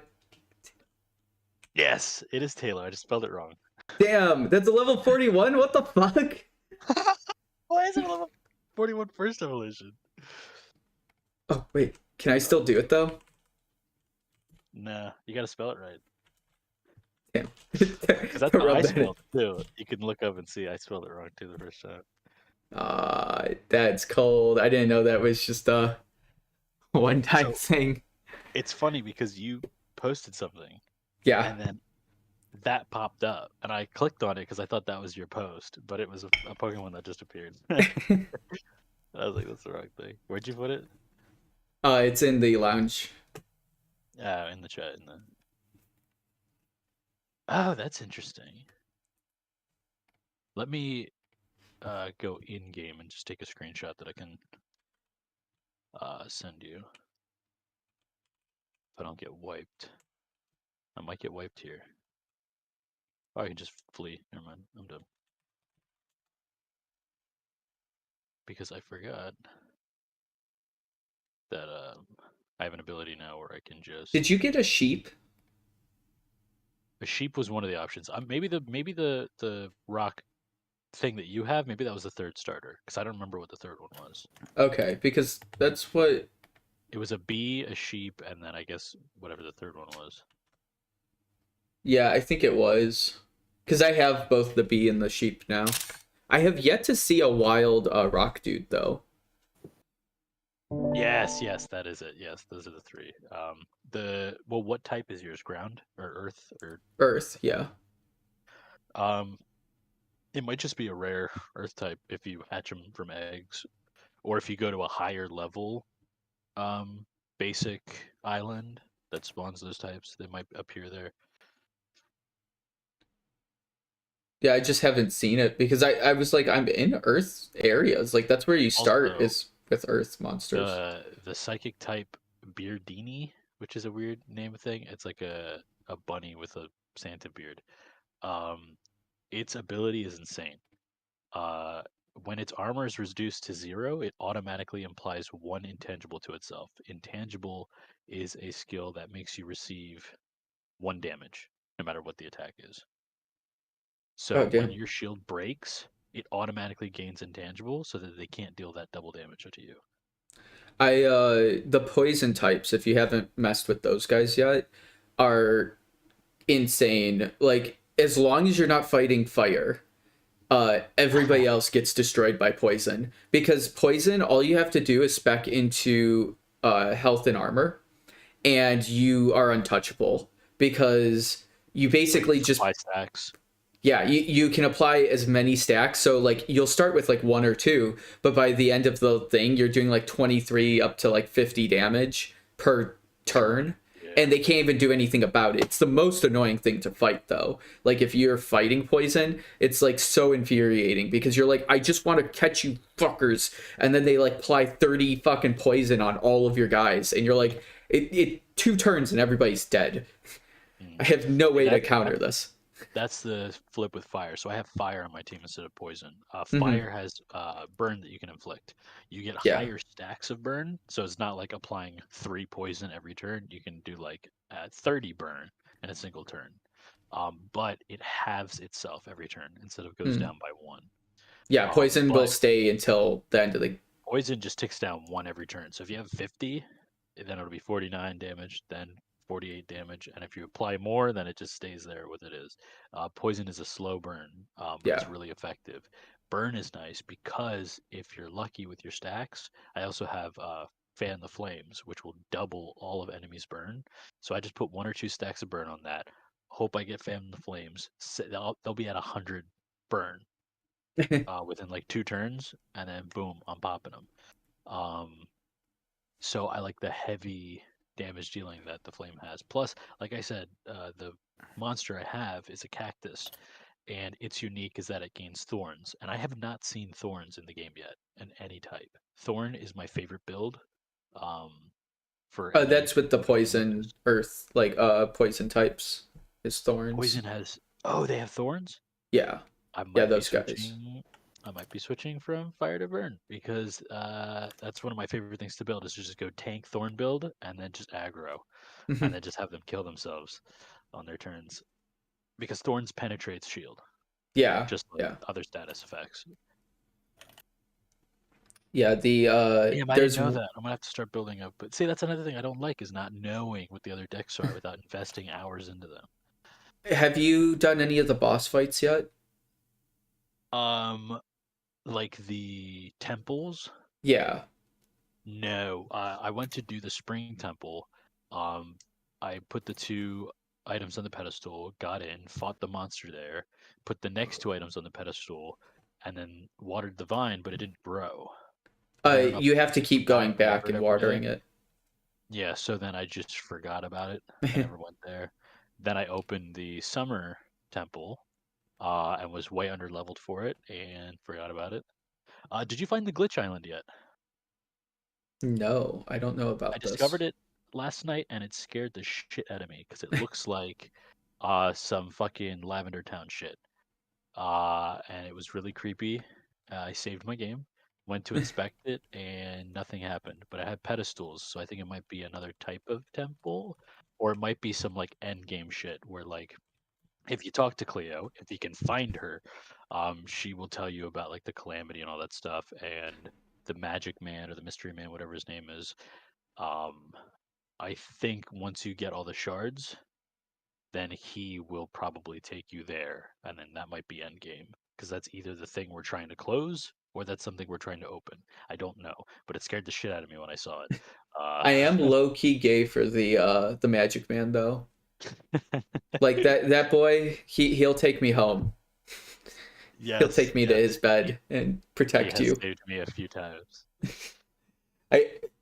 It's something that I've been trying to like level him up, but he is so hard to get. Like it is so hard because I don't know what he likes. So he gets like 4 points from gifts, and he's like Guyana, where the shy types that take forever to talk to until you get the bonus up. Mm-hmm. If you have an Eevee on your team, they give you +5 to your probability. Oh, to make it really suck is he will hate you. Like all of his hearts will go away if you die, and he has to take you home. Really? Yeah, I learned this the hard way because I got him up to like 5 hearts, and then I died once, and then I saw him, and I was like, "Oh, hey!" And he's just 1 heart again, and I'm like, "What? What?" Maybe that's why it's been so hard to get him. I didn't notice that. I don't know if this I've never is gotten him higher than 2. I don't know if this is just me. Maybe like I did something else, but I'm 90% sure now that anytime that you have to use him, his hearts go back down to 1. So I think he just actively always hates you. Just he doesn't want you to die, but he just utterly hates you and your existence. Or he just forgets because we're trying to get his memory back. Oh, is that what we're doing? Yeah, that's what the shards are. They're memory shards. Oh yeah, the mirror and from everything. What I understand from the letters in the mail and from honestly Cleo, get Cleo's relationship up. She tells you the plot of the game. Oh, okay. During the dates. I haven't been talking to her very much. She said that like there was an alchemist that like we are the second alchemist ever in like history to appear. The alchemist before us, I don't know if died or did something, but they were trying to close this like gate that was pouring out all the monsters and bad shit. And the mystery man tried to, I guess, close it, but something happened to him. He got corrupted, and he exploded his brain into a bunch of fragments that got lost everywhere.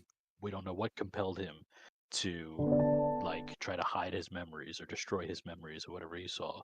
And so that's what all the dungeons are.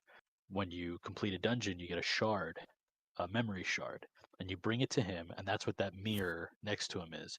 You put all the shards of his memory and it rebuilds that mirror, and then he will remember whatever it is that he has to remember. But that's all I've picked up so far from talking to them. One of the funny things is always going to the hot spring on dates, right? Always taking her to the hot springs. And the one time I asked Guyana to go to the hot springs, and she literally said, "I don't want to do that." It didn't deny me, like I could ask her out on a date again. She just didn't want to go back to the hot springs. And I was like, "How about the tavern?" And she was like, "Yeah, let's do that." Because they were both at 100%. But she was just like, "I'm not going to the hot springs." And I was like, is that like like a random thing, like it's a personal thing, like maybe she just doesn't, because she's shy, she just doesn't want to do that, or maybe there's specific dialogue options for the location you go to, and since I've been going to the hot springs every time, I'm not going to get any new dialogue, so they encourage me to go somewhere else. Yeah, I think there's only 4. You can go to the hot springs 4 times in a row. Also, quite literally, twink. I think the pronouns in game were they, them. So, yeah. Where's which the? Can I say? As much as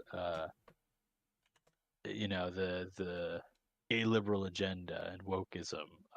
It's refreshing to play a fucking game that's this like accessible. I really enjoy it. Yes, that's Paolo. That's my boy. Yes, I didn't know that what you were talking about. Absolutely, yes. I hate the other guy. I can't stand him. He drives me nuts. Okay, good. Because I also he's so annoying, and he always hates the things that you give him. I know I give him trash. I know I give him trash, but god damn it, take my trash. I'm poor. Even though I'm like the richest person on the island, dumping like with Farah, like I'll just go up and like dump all of my extra iron and like copper like bars, and I'm just like, here, have like 4,000 coins of copper, and she's like, oh, thank you. You're giving away all your fucking bars, dude. I'm out here slaving for that shit, man. I have to look at moonstone ingots though, because my favorite thing to do is literally I water all my crops, I talk to everybody, and if it's a Sunday, Tuesday, or Wednesday, I'll schedule a date. The rest of the week, it's just water my plants for 5 hours, go to the barn, take care of my monsters, and then it's all right. Where haven't I been yet? And I'm just flying around everywhere. And so because it's already so late, by the time I get to where I'm going or explore the new areas, it's already nighttime, and I see those motherfuckers glowing everywhere. And I'm just hopping from island to island, just grabbing them on my way.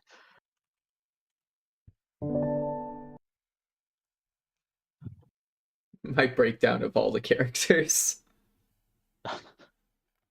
Just the bro.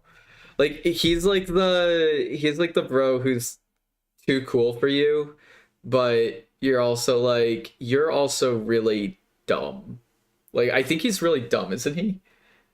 I don't know. I haven't talked to him. He's kind of like a country, like yeah, he's like a bumpkin. Yeah, but he's like sexy bumpkin, like mildly sexy bumpkin.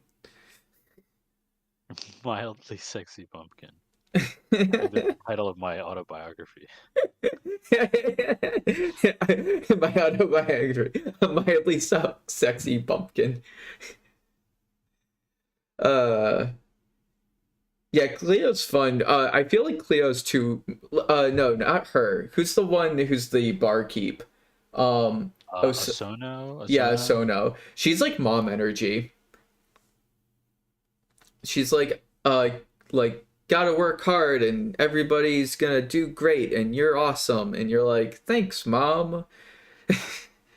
Like yeah. I'm like, I don't know if I can go for that one.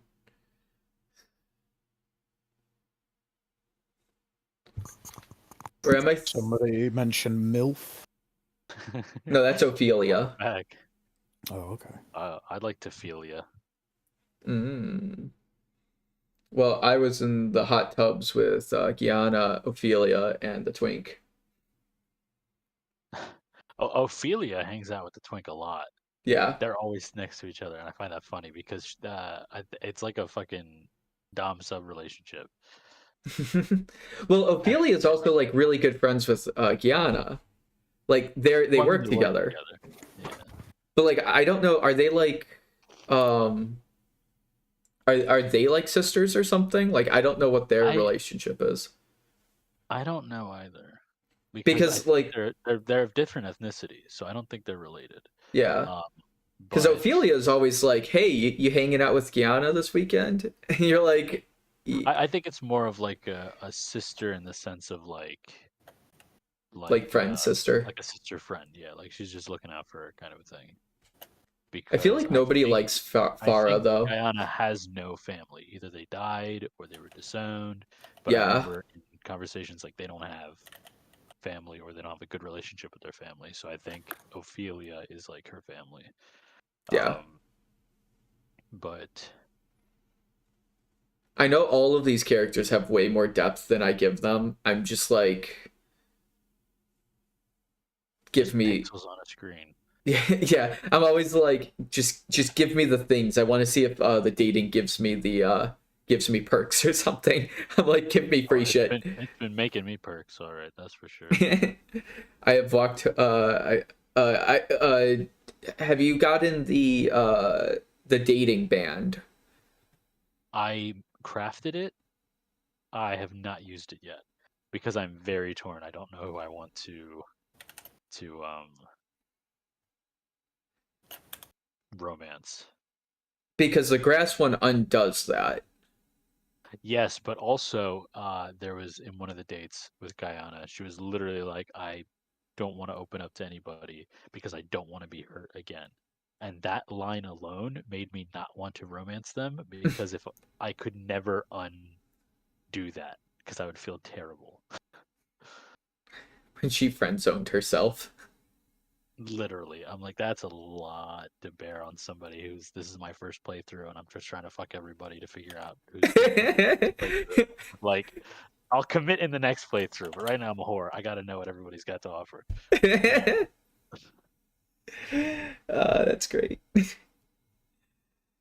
Yeah, it's no, I really want the Magic Man though. That's my true lust.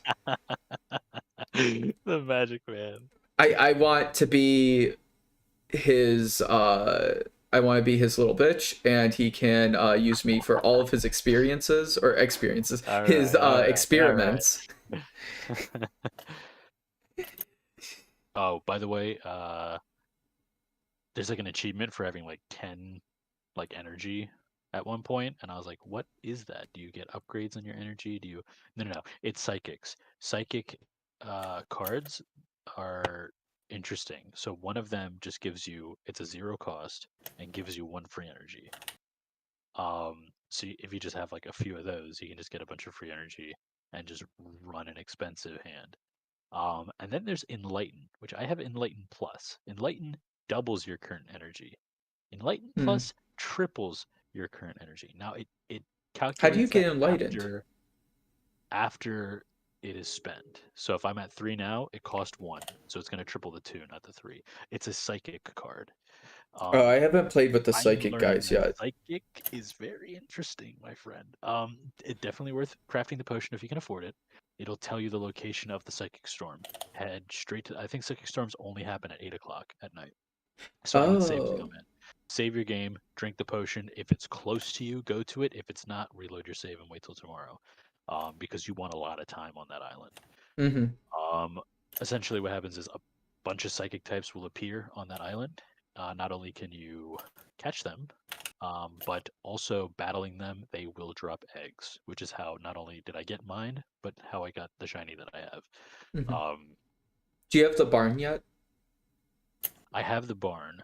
I do not have a lot of wood, so I don't have many spots for storage. Plus, I crafted like all my moonstones into ingots already, so I also don't have any loose moonstone to make the auto feeders, which I have plenty of crops because I don't sell them. All the money I've made is from just turning in research.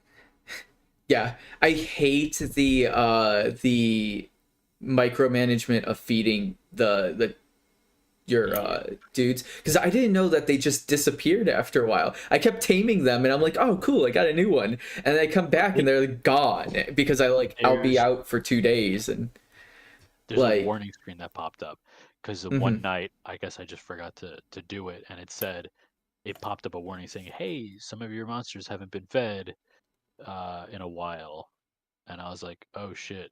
And then I saw the hint screen that said like they will run away if they're not fed, which also in the upgrade in the tree, one of the options is like, oh, they're less likely to run if they're not fed. And I'm like, what does that even mean? I'm like, that's such a dumb mechanic that you can't catch your monsters and keep them. You have to just run into the barn and feed them every single time. But I guess in the sense of a Stardew clone, they are your livestock. And in Stardew, you have to feed your cows every day. You have to milk your cows every day. They're the livestock. So if you're playing it for the Stardew lore, it's just normal everyday stuff that you do. You get yourself an auto feeder, get yourself an auto milker, get all that good shit. But I'm playing this as like a monster game. Like I'm playing it like Pokemon. I'm like, I want to catch and battle them. I don't want to fucking go home the next morning and feed them painstakingly one at a time and pick up their poop and clean that shit. Like, literally. And then sell their poop to the Ned. Yes. And just bank on him. Research. Yeah, for research. The glass though, you always want to keep your water types though, because they give you glass for bottles. That's what sucks, because I only have 2 in my barn right now because I don't have a lot of storage space. I have pretty much all the psychics and poison that I've kept that are pretty good are using up all my space. I have like 10 water types because after I realized that was the only like poop that I needed for ingredients, like for an actual like usable ingredient, I was like, only water types. I'm gonna get one of everybody else, but if I run across a water type, they're getting added to the barn. I will let them go as they come, like as I need new ones. But like I'm just filling up all like any empty space with a water type just so I'm getting like the glass shards or the water. Oh, interestingly enough, do you not have the brush yet? What's the brush? So one of the hints that popped up is if you feed your monsters, they have a higher chance of dropping shards or laying an egg. If you brush them, it has the same effect. And I was like, where do you get this brush? How do you brush them? I've never seen that. I completed a mission. I don't know if it was an alchemist mission from your parents or one of Zed's missions. But they give you the recipe to make a brush, and you can brush them, and it increases the rate of all that stuff happening. I have not been able to use it. I don't know why. I don't know if it's just because I did something wrong, or if you just have to feed it to them. Maybe you just have to feed it to them like you would feed them food.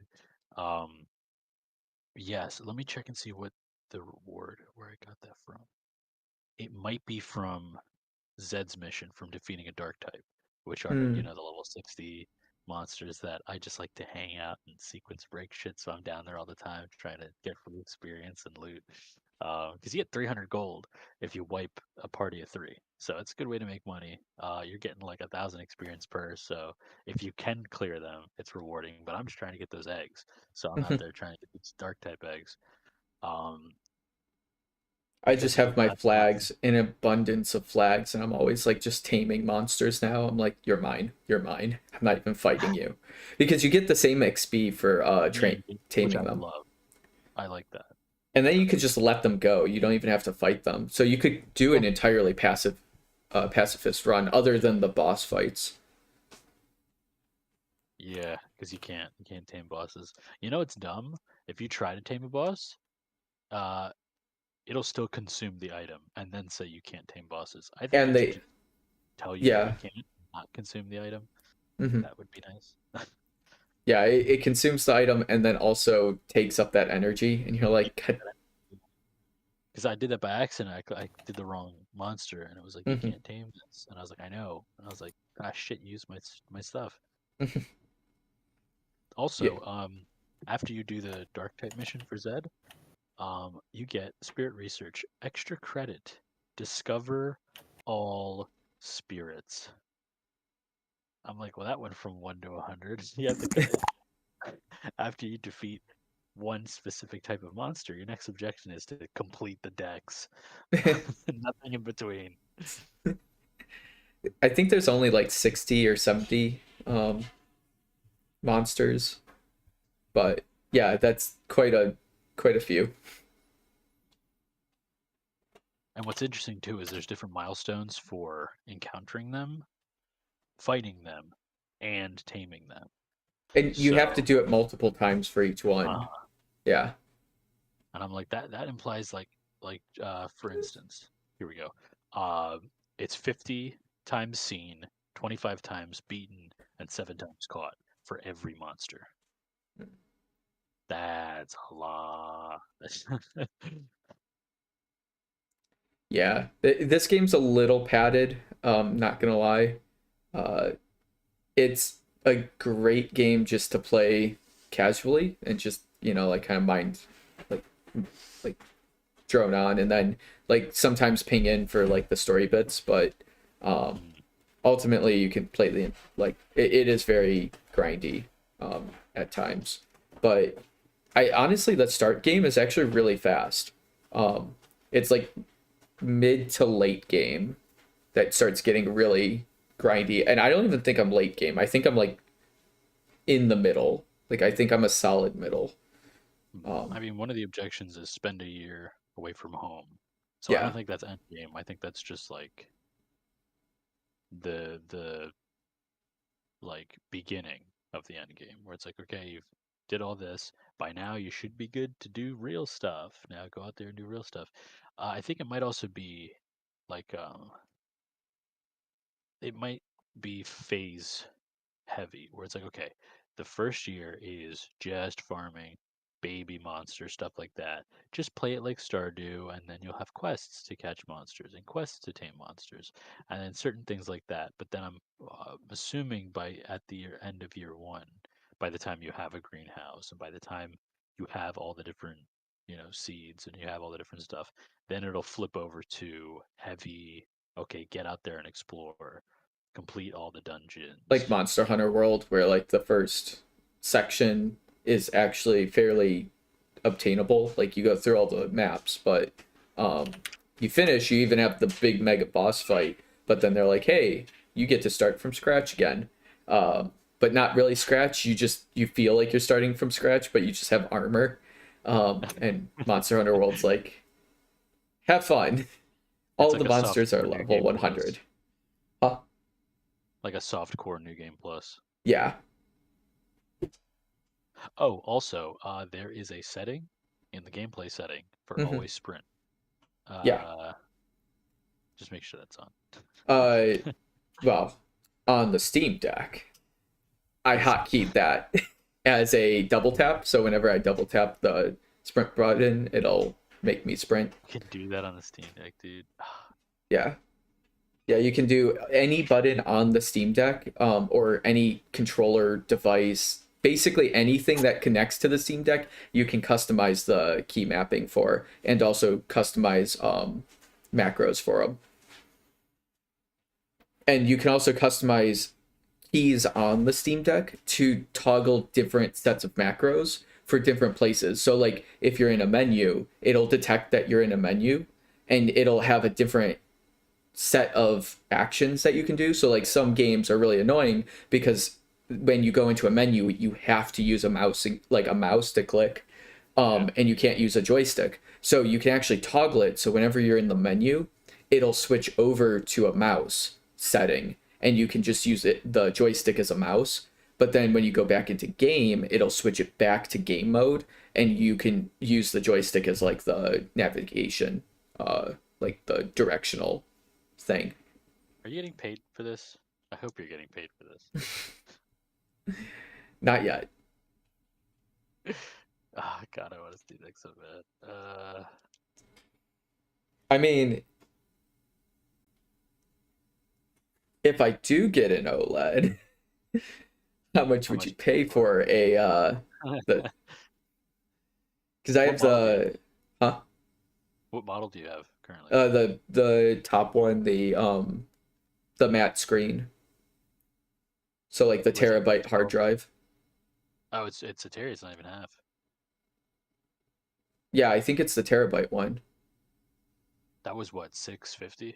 Yeah, it was the like whatever the top one was, because someone bought it for me, and so I was like, cool, this was the best trade ever. No fucking shit. No fucking way. I just stumbled upon another psychic storm. I'm saving. Oh, nice. Holy shit, let's go. Now I want to play. I have to go and how are you in tabletop sim still? Am I? Yeah. Oh, I am. Whoops. You're like, damn, why are my frame rates suck? Disconnect from server. I got disconnected anyway. Whoopsie doodle. I was like, how are you playing Stardew Valley? Moonstone Island, and you're also in tabletop sim. Well, you see, with the Steam Deck, you can. Actually, that is one flaw with the Steam Deck that I will say. It sucks because it will boot you out of the game. Like if I'm on tabletop sim on my PC and I jump on the Steam Deck, it registers me logging into another computer. So it boots me off my main computer. I can't be on both the Steam Deck and my desktop.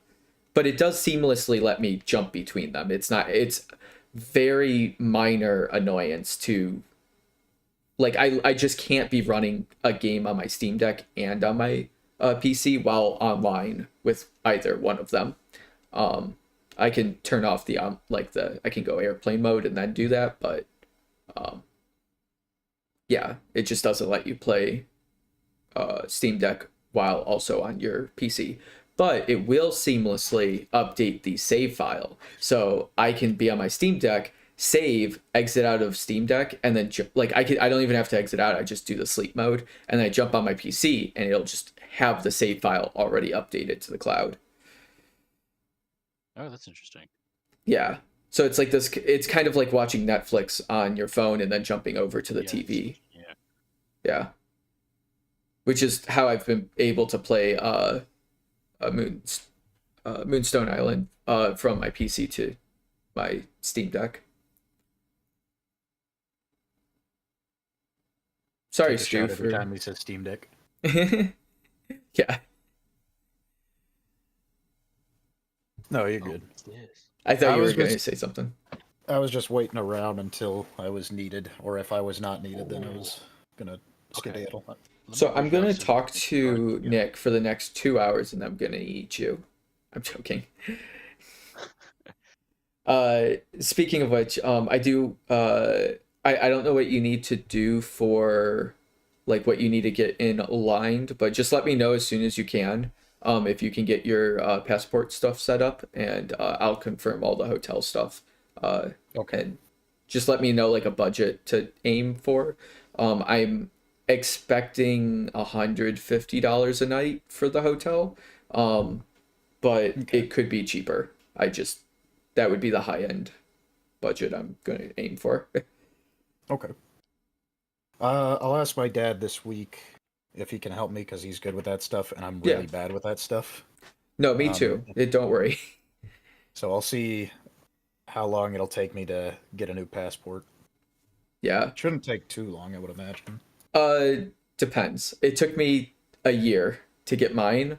Well, shoot. But I was also during COVID, so they kind of just sent it to me a year later, and I entirely forgot that I applied for it.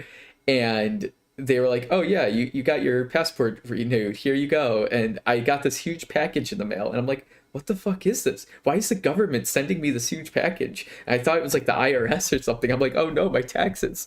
And then I open it up and I'm like, yes, it's my passport. Some dude just hit himself in the box. It's like when he pops out, it's like, you didn't pay your taxes. No, really. Brr. No, Close it. Yeah, return to sender. I don't live here. Forward to a new address.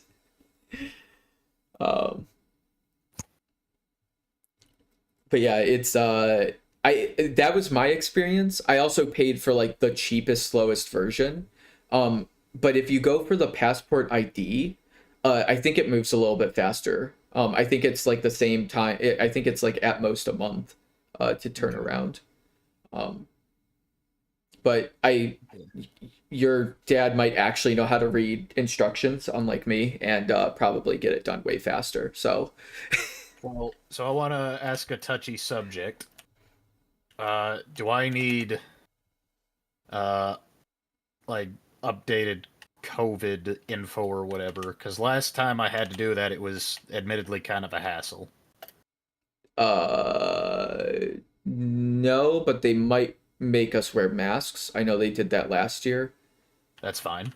I don't think they asked for COVID stuff. I think everybody's kind of like, if you have COVID, just don't show up at places.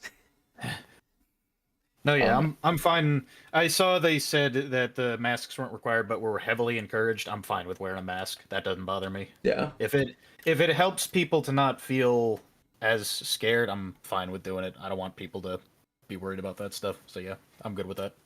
Yeah. I have no issues with it. I just conventions just either make you or do not make you wear a mask. It depends on the con. It's always annoying when you're doing sales though, because you have to yell at people and the mask like covers your mouth. So you're like, I can't make audible sound loud enough for you to hear me. You gotta learn to project your voice. Have you ever done that next to a wrestling ring with like 150 people cheering and yelling at the top of their lungs with the announcer also yelling at the top of his lungs, and you're trying to play a very complicated RPG role-playing game. Why? This sounds like a very specific scenario. That sounds like too many games. This sounds like at least 4 cons a year that I had to deal with specifically. It was too many games. There was Game On Expo, and then I think there was Game Central, I think, also did that to me. No, so Game Central had the robot arena next to me, so they just had robots clashing into each other all the time, and the drones flying over, so you just had drone sounds all the time. Like, that's hilarious. It hurt my throat so bad. I have scars. If a doctor looked at my throat, they'd be like, damn, Alex, you got like a beefy ass throat, you could like shout through a crowd of people. I'm like, dang, yes. Alex, you got a beefy ass throat. You could. Thank you. Thank you. Deep throat. Did you do that? Is that intentional? Oh yeah. Did you do that, or was that just the best timing? No, I did that. I was okay. Just kicked yourself. Discord instant permaban. Just blacklisted from. It's like you ain't finishing that sentence. Not the only thing you're finishing. Alex gets disconnected. The whole game direction server goes offline. Zibbity bibbity bibbity bop. Get ready to taste my Jello pudding pop. Oh. I feel verbally assaulted right now. Good. That's why they call him the juice. It was a skit for Bill Cosby. It adds up. That tracks. Yeah. You know what else tracks? Penis. Penis. Okay, I think conversation has devolved to ape, and that is probably a good time to check out for the night. Okay. Time to check out Moonstone Island. Absolutely. That's really what I'm saying. I do have to head off, though. Thank you guys for coming on tonight. It was awesome to have people around. Stu, literally at the very beginning of all this, was like, where is everybody? Yeah. And then everybody shows up. Stu, you need to say that more often. Wow, that was great, psychic friend. Now say, money should be falling from the sky. No, you need to reverse psychology the sky from that. So say, why is money not falling from the sky? Or where is the money from the sky? You're dumb. Money can't fall from the sky. Then money just starts pouring down. There we go. Yeah, you have to make some statement that's so obscure that like it makes flat earthers sound logical. I mean, if the earth isn't flat, why aren't we just rolling around everywhere? Checkmate, liberals.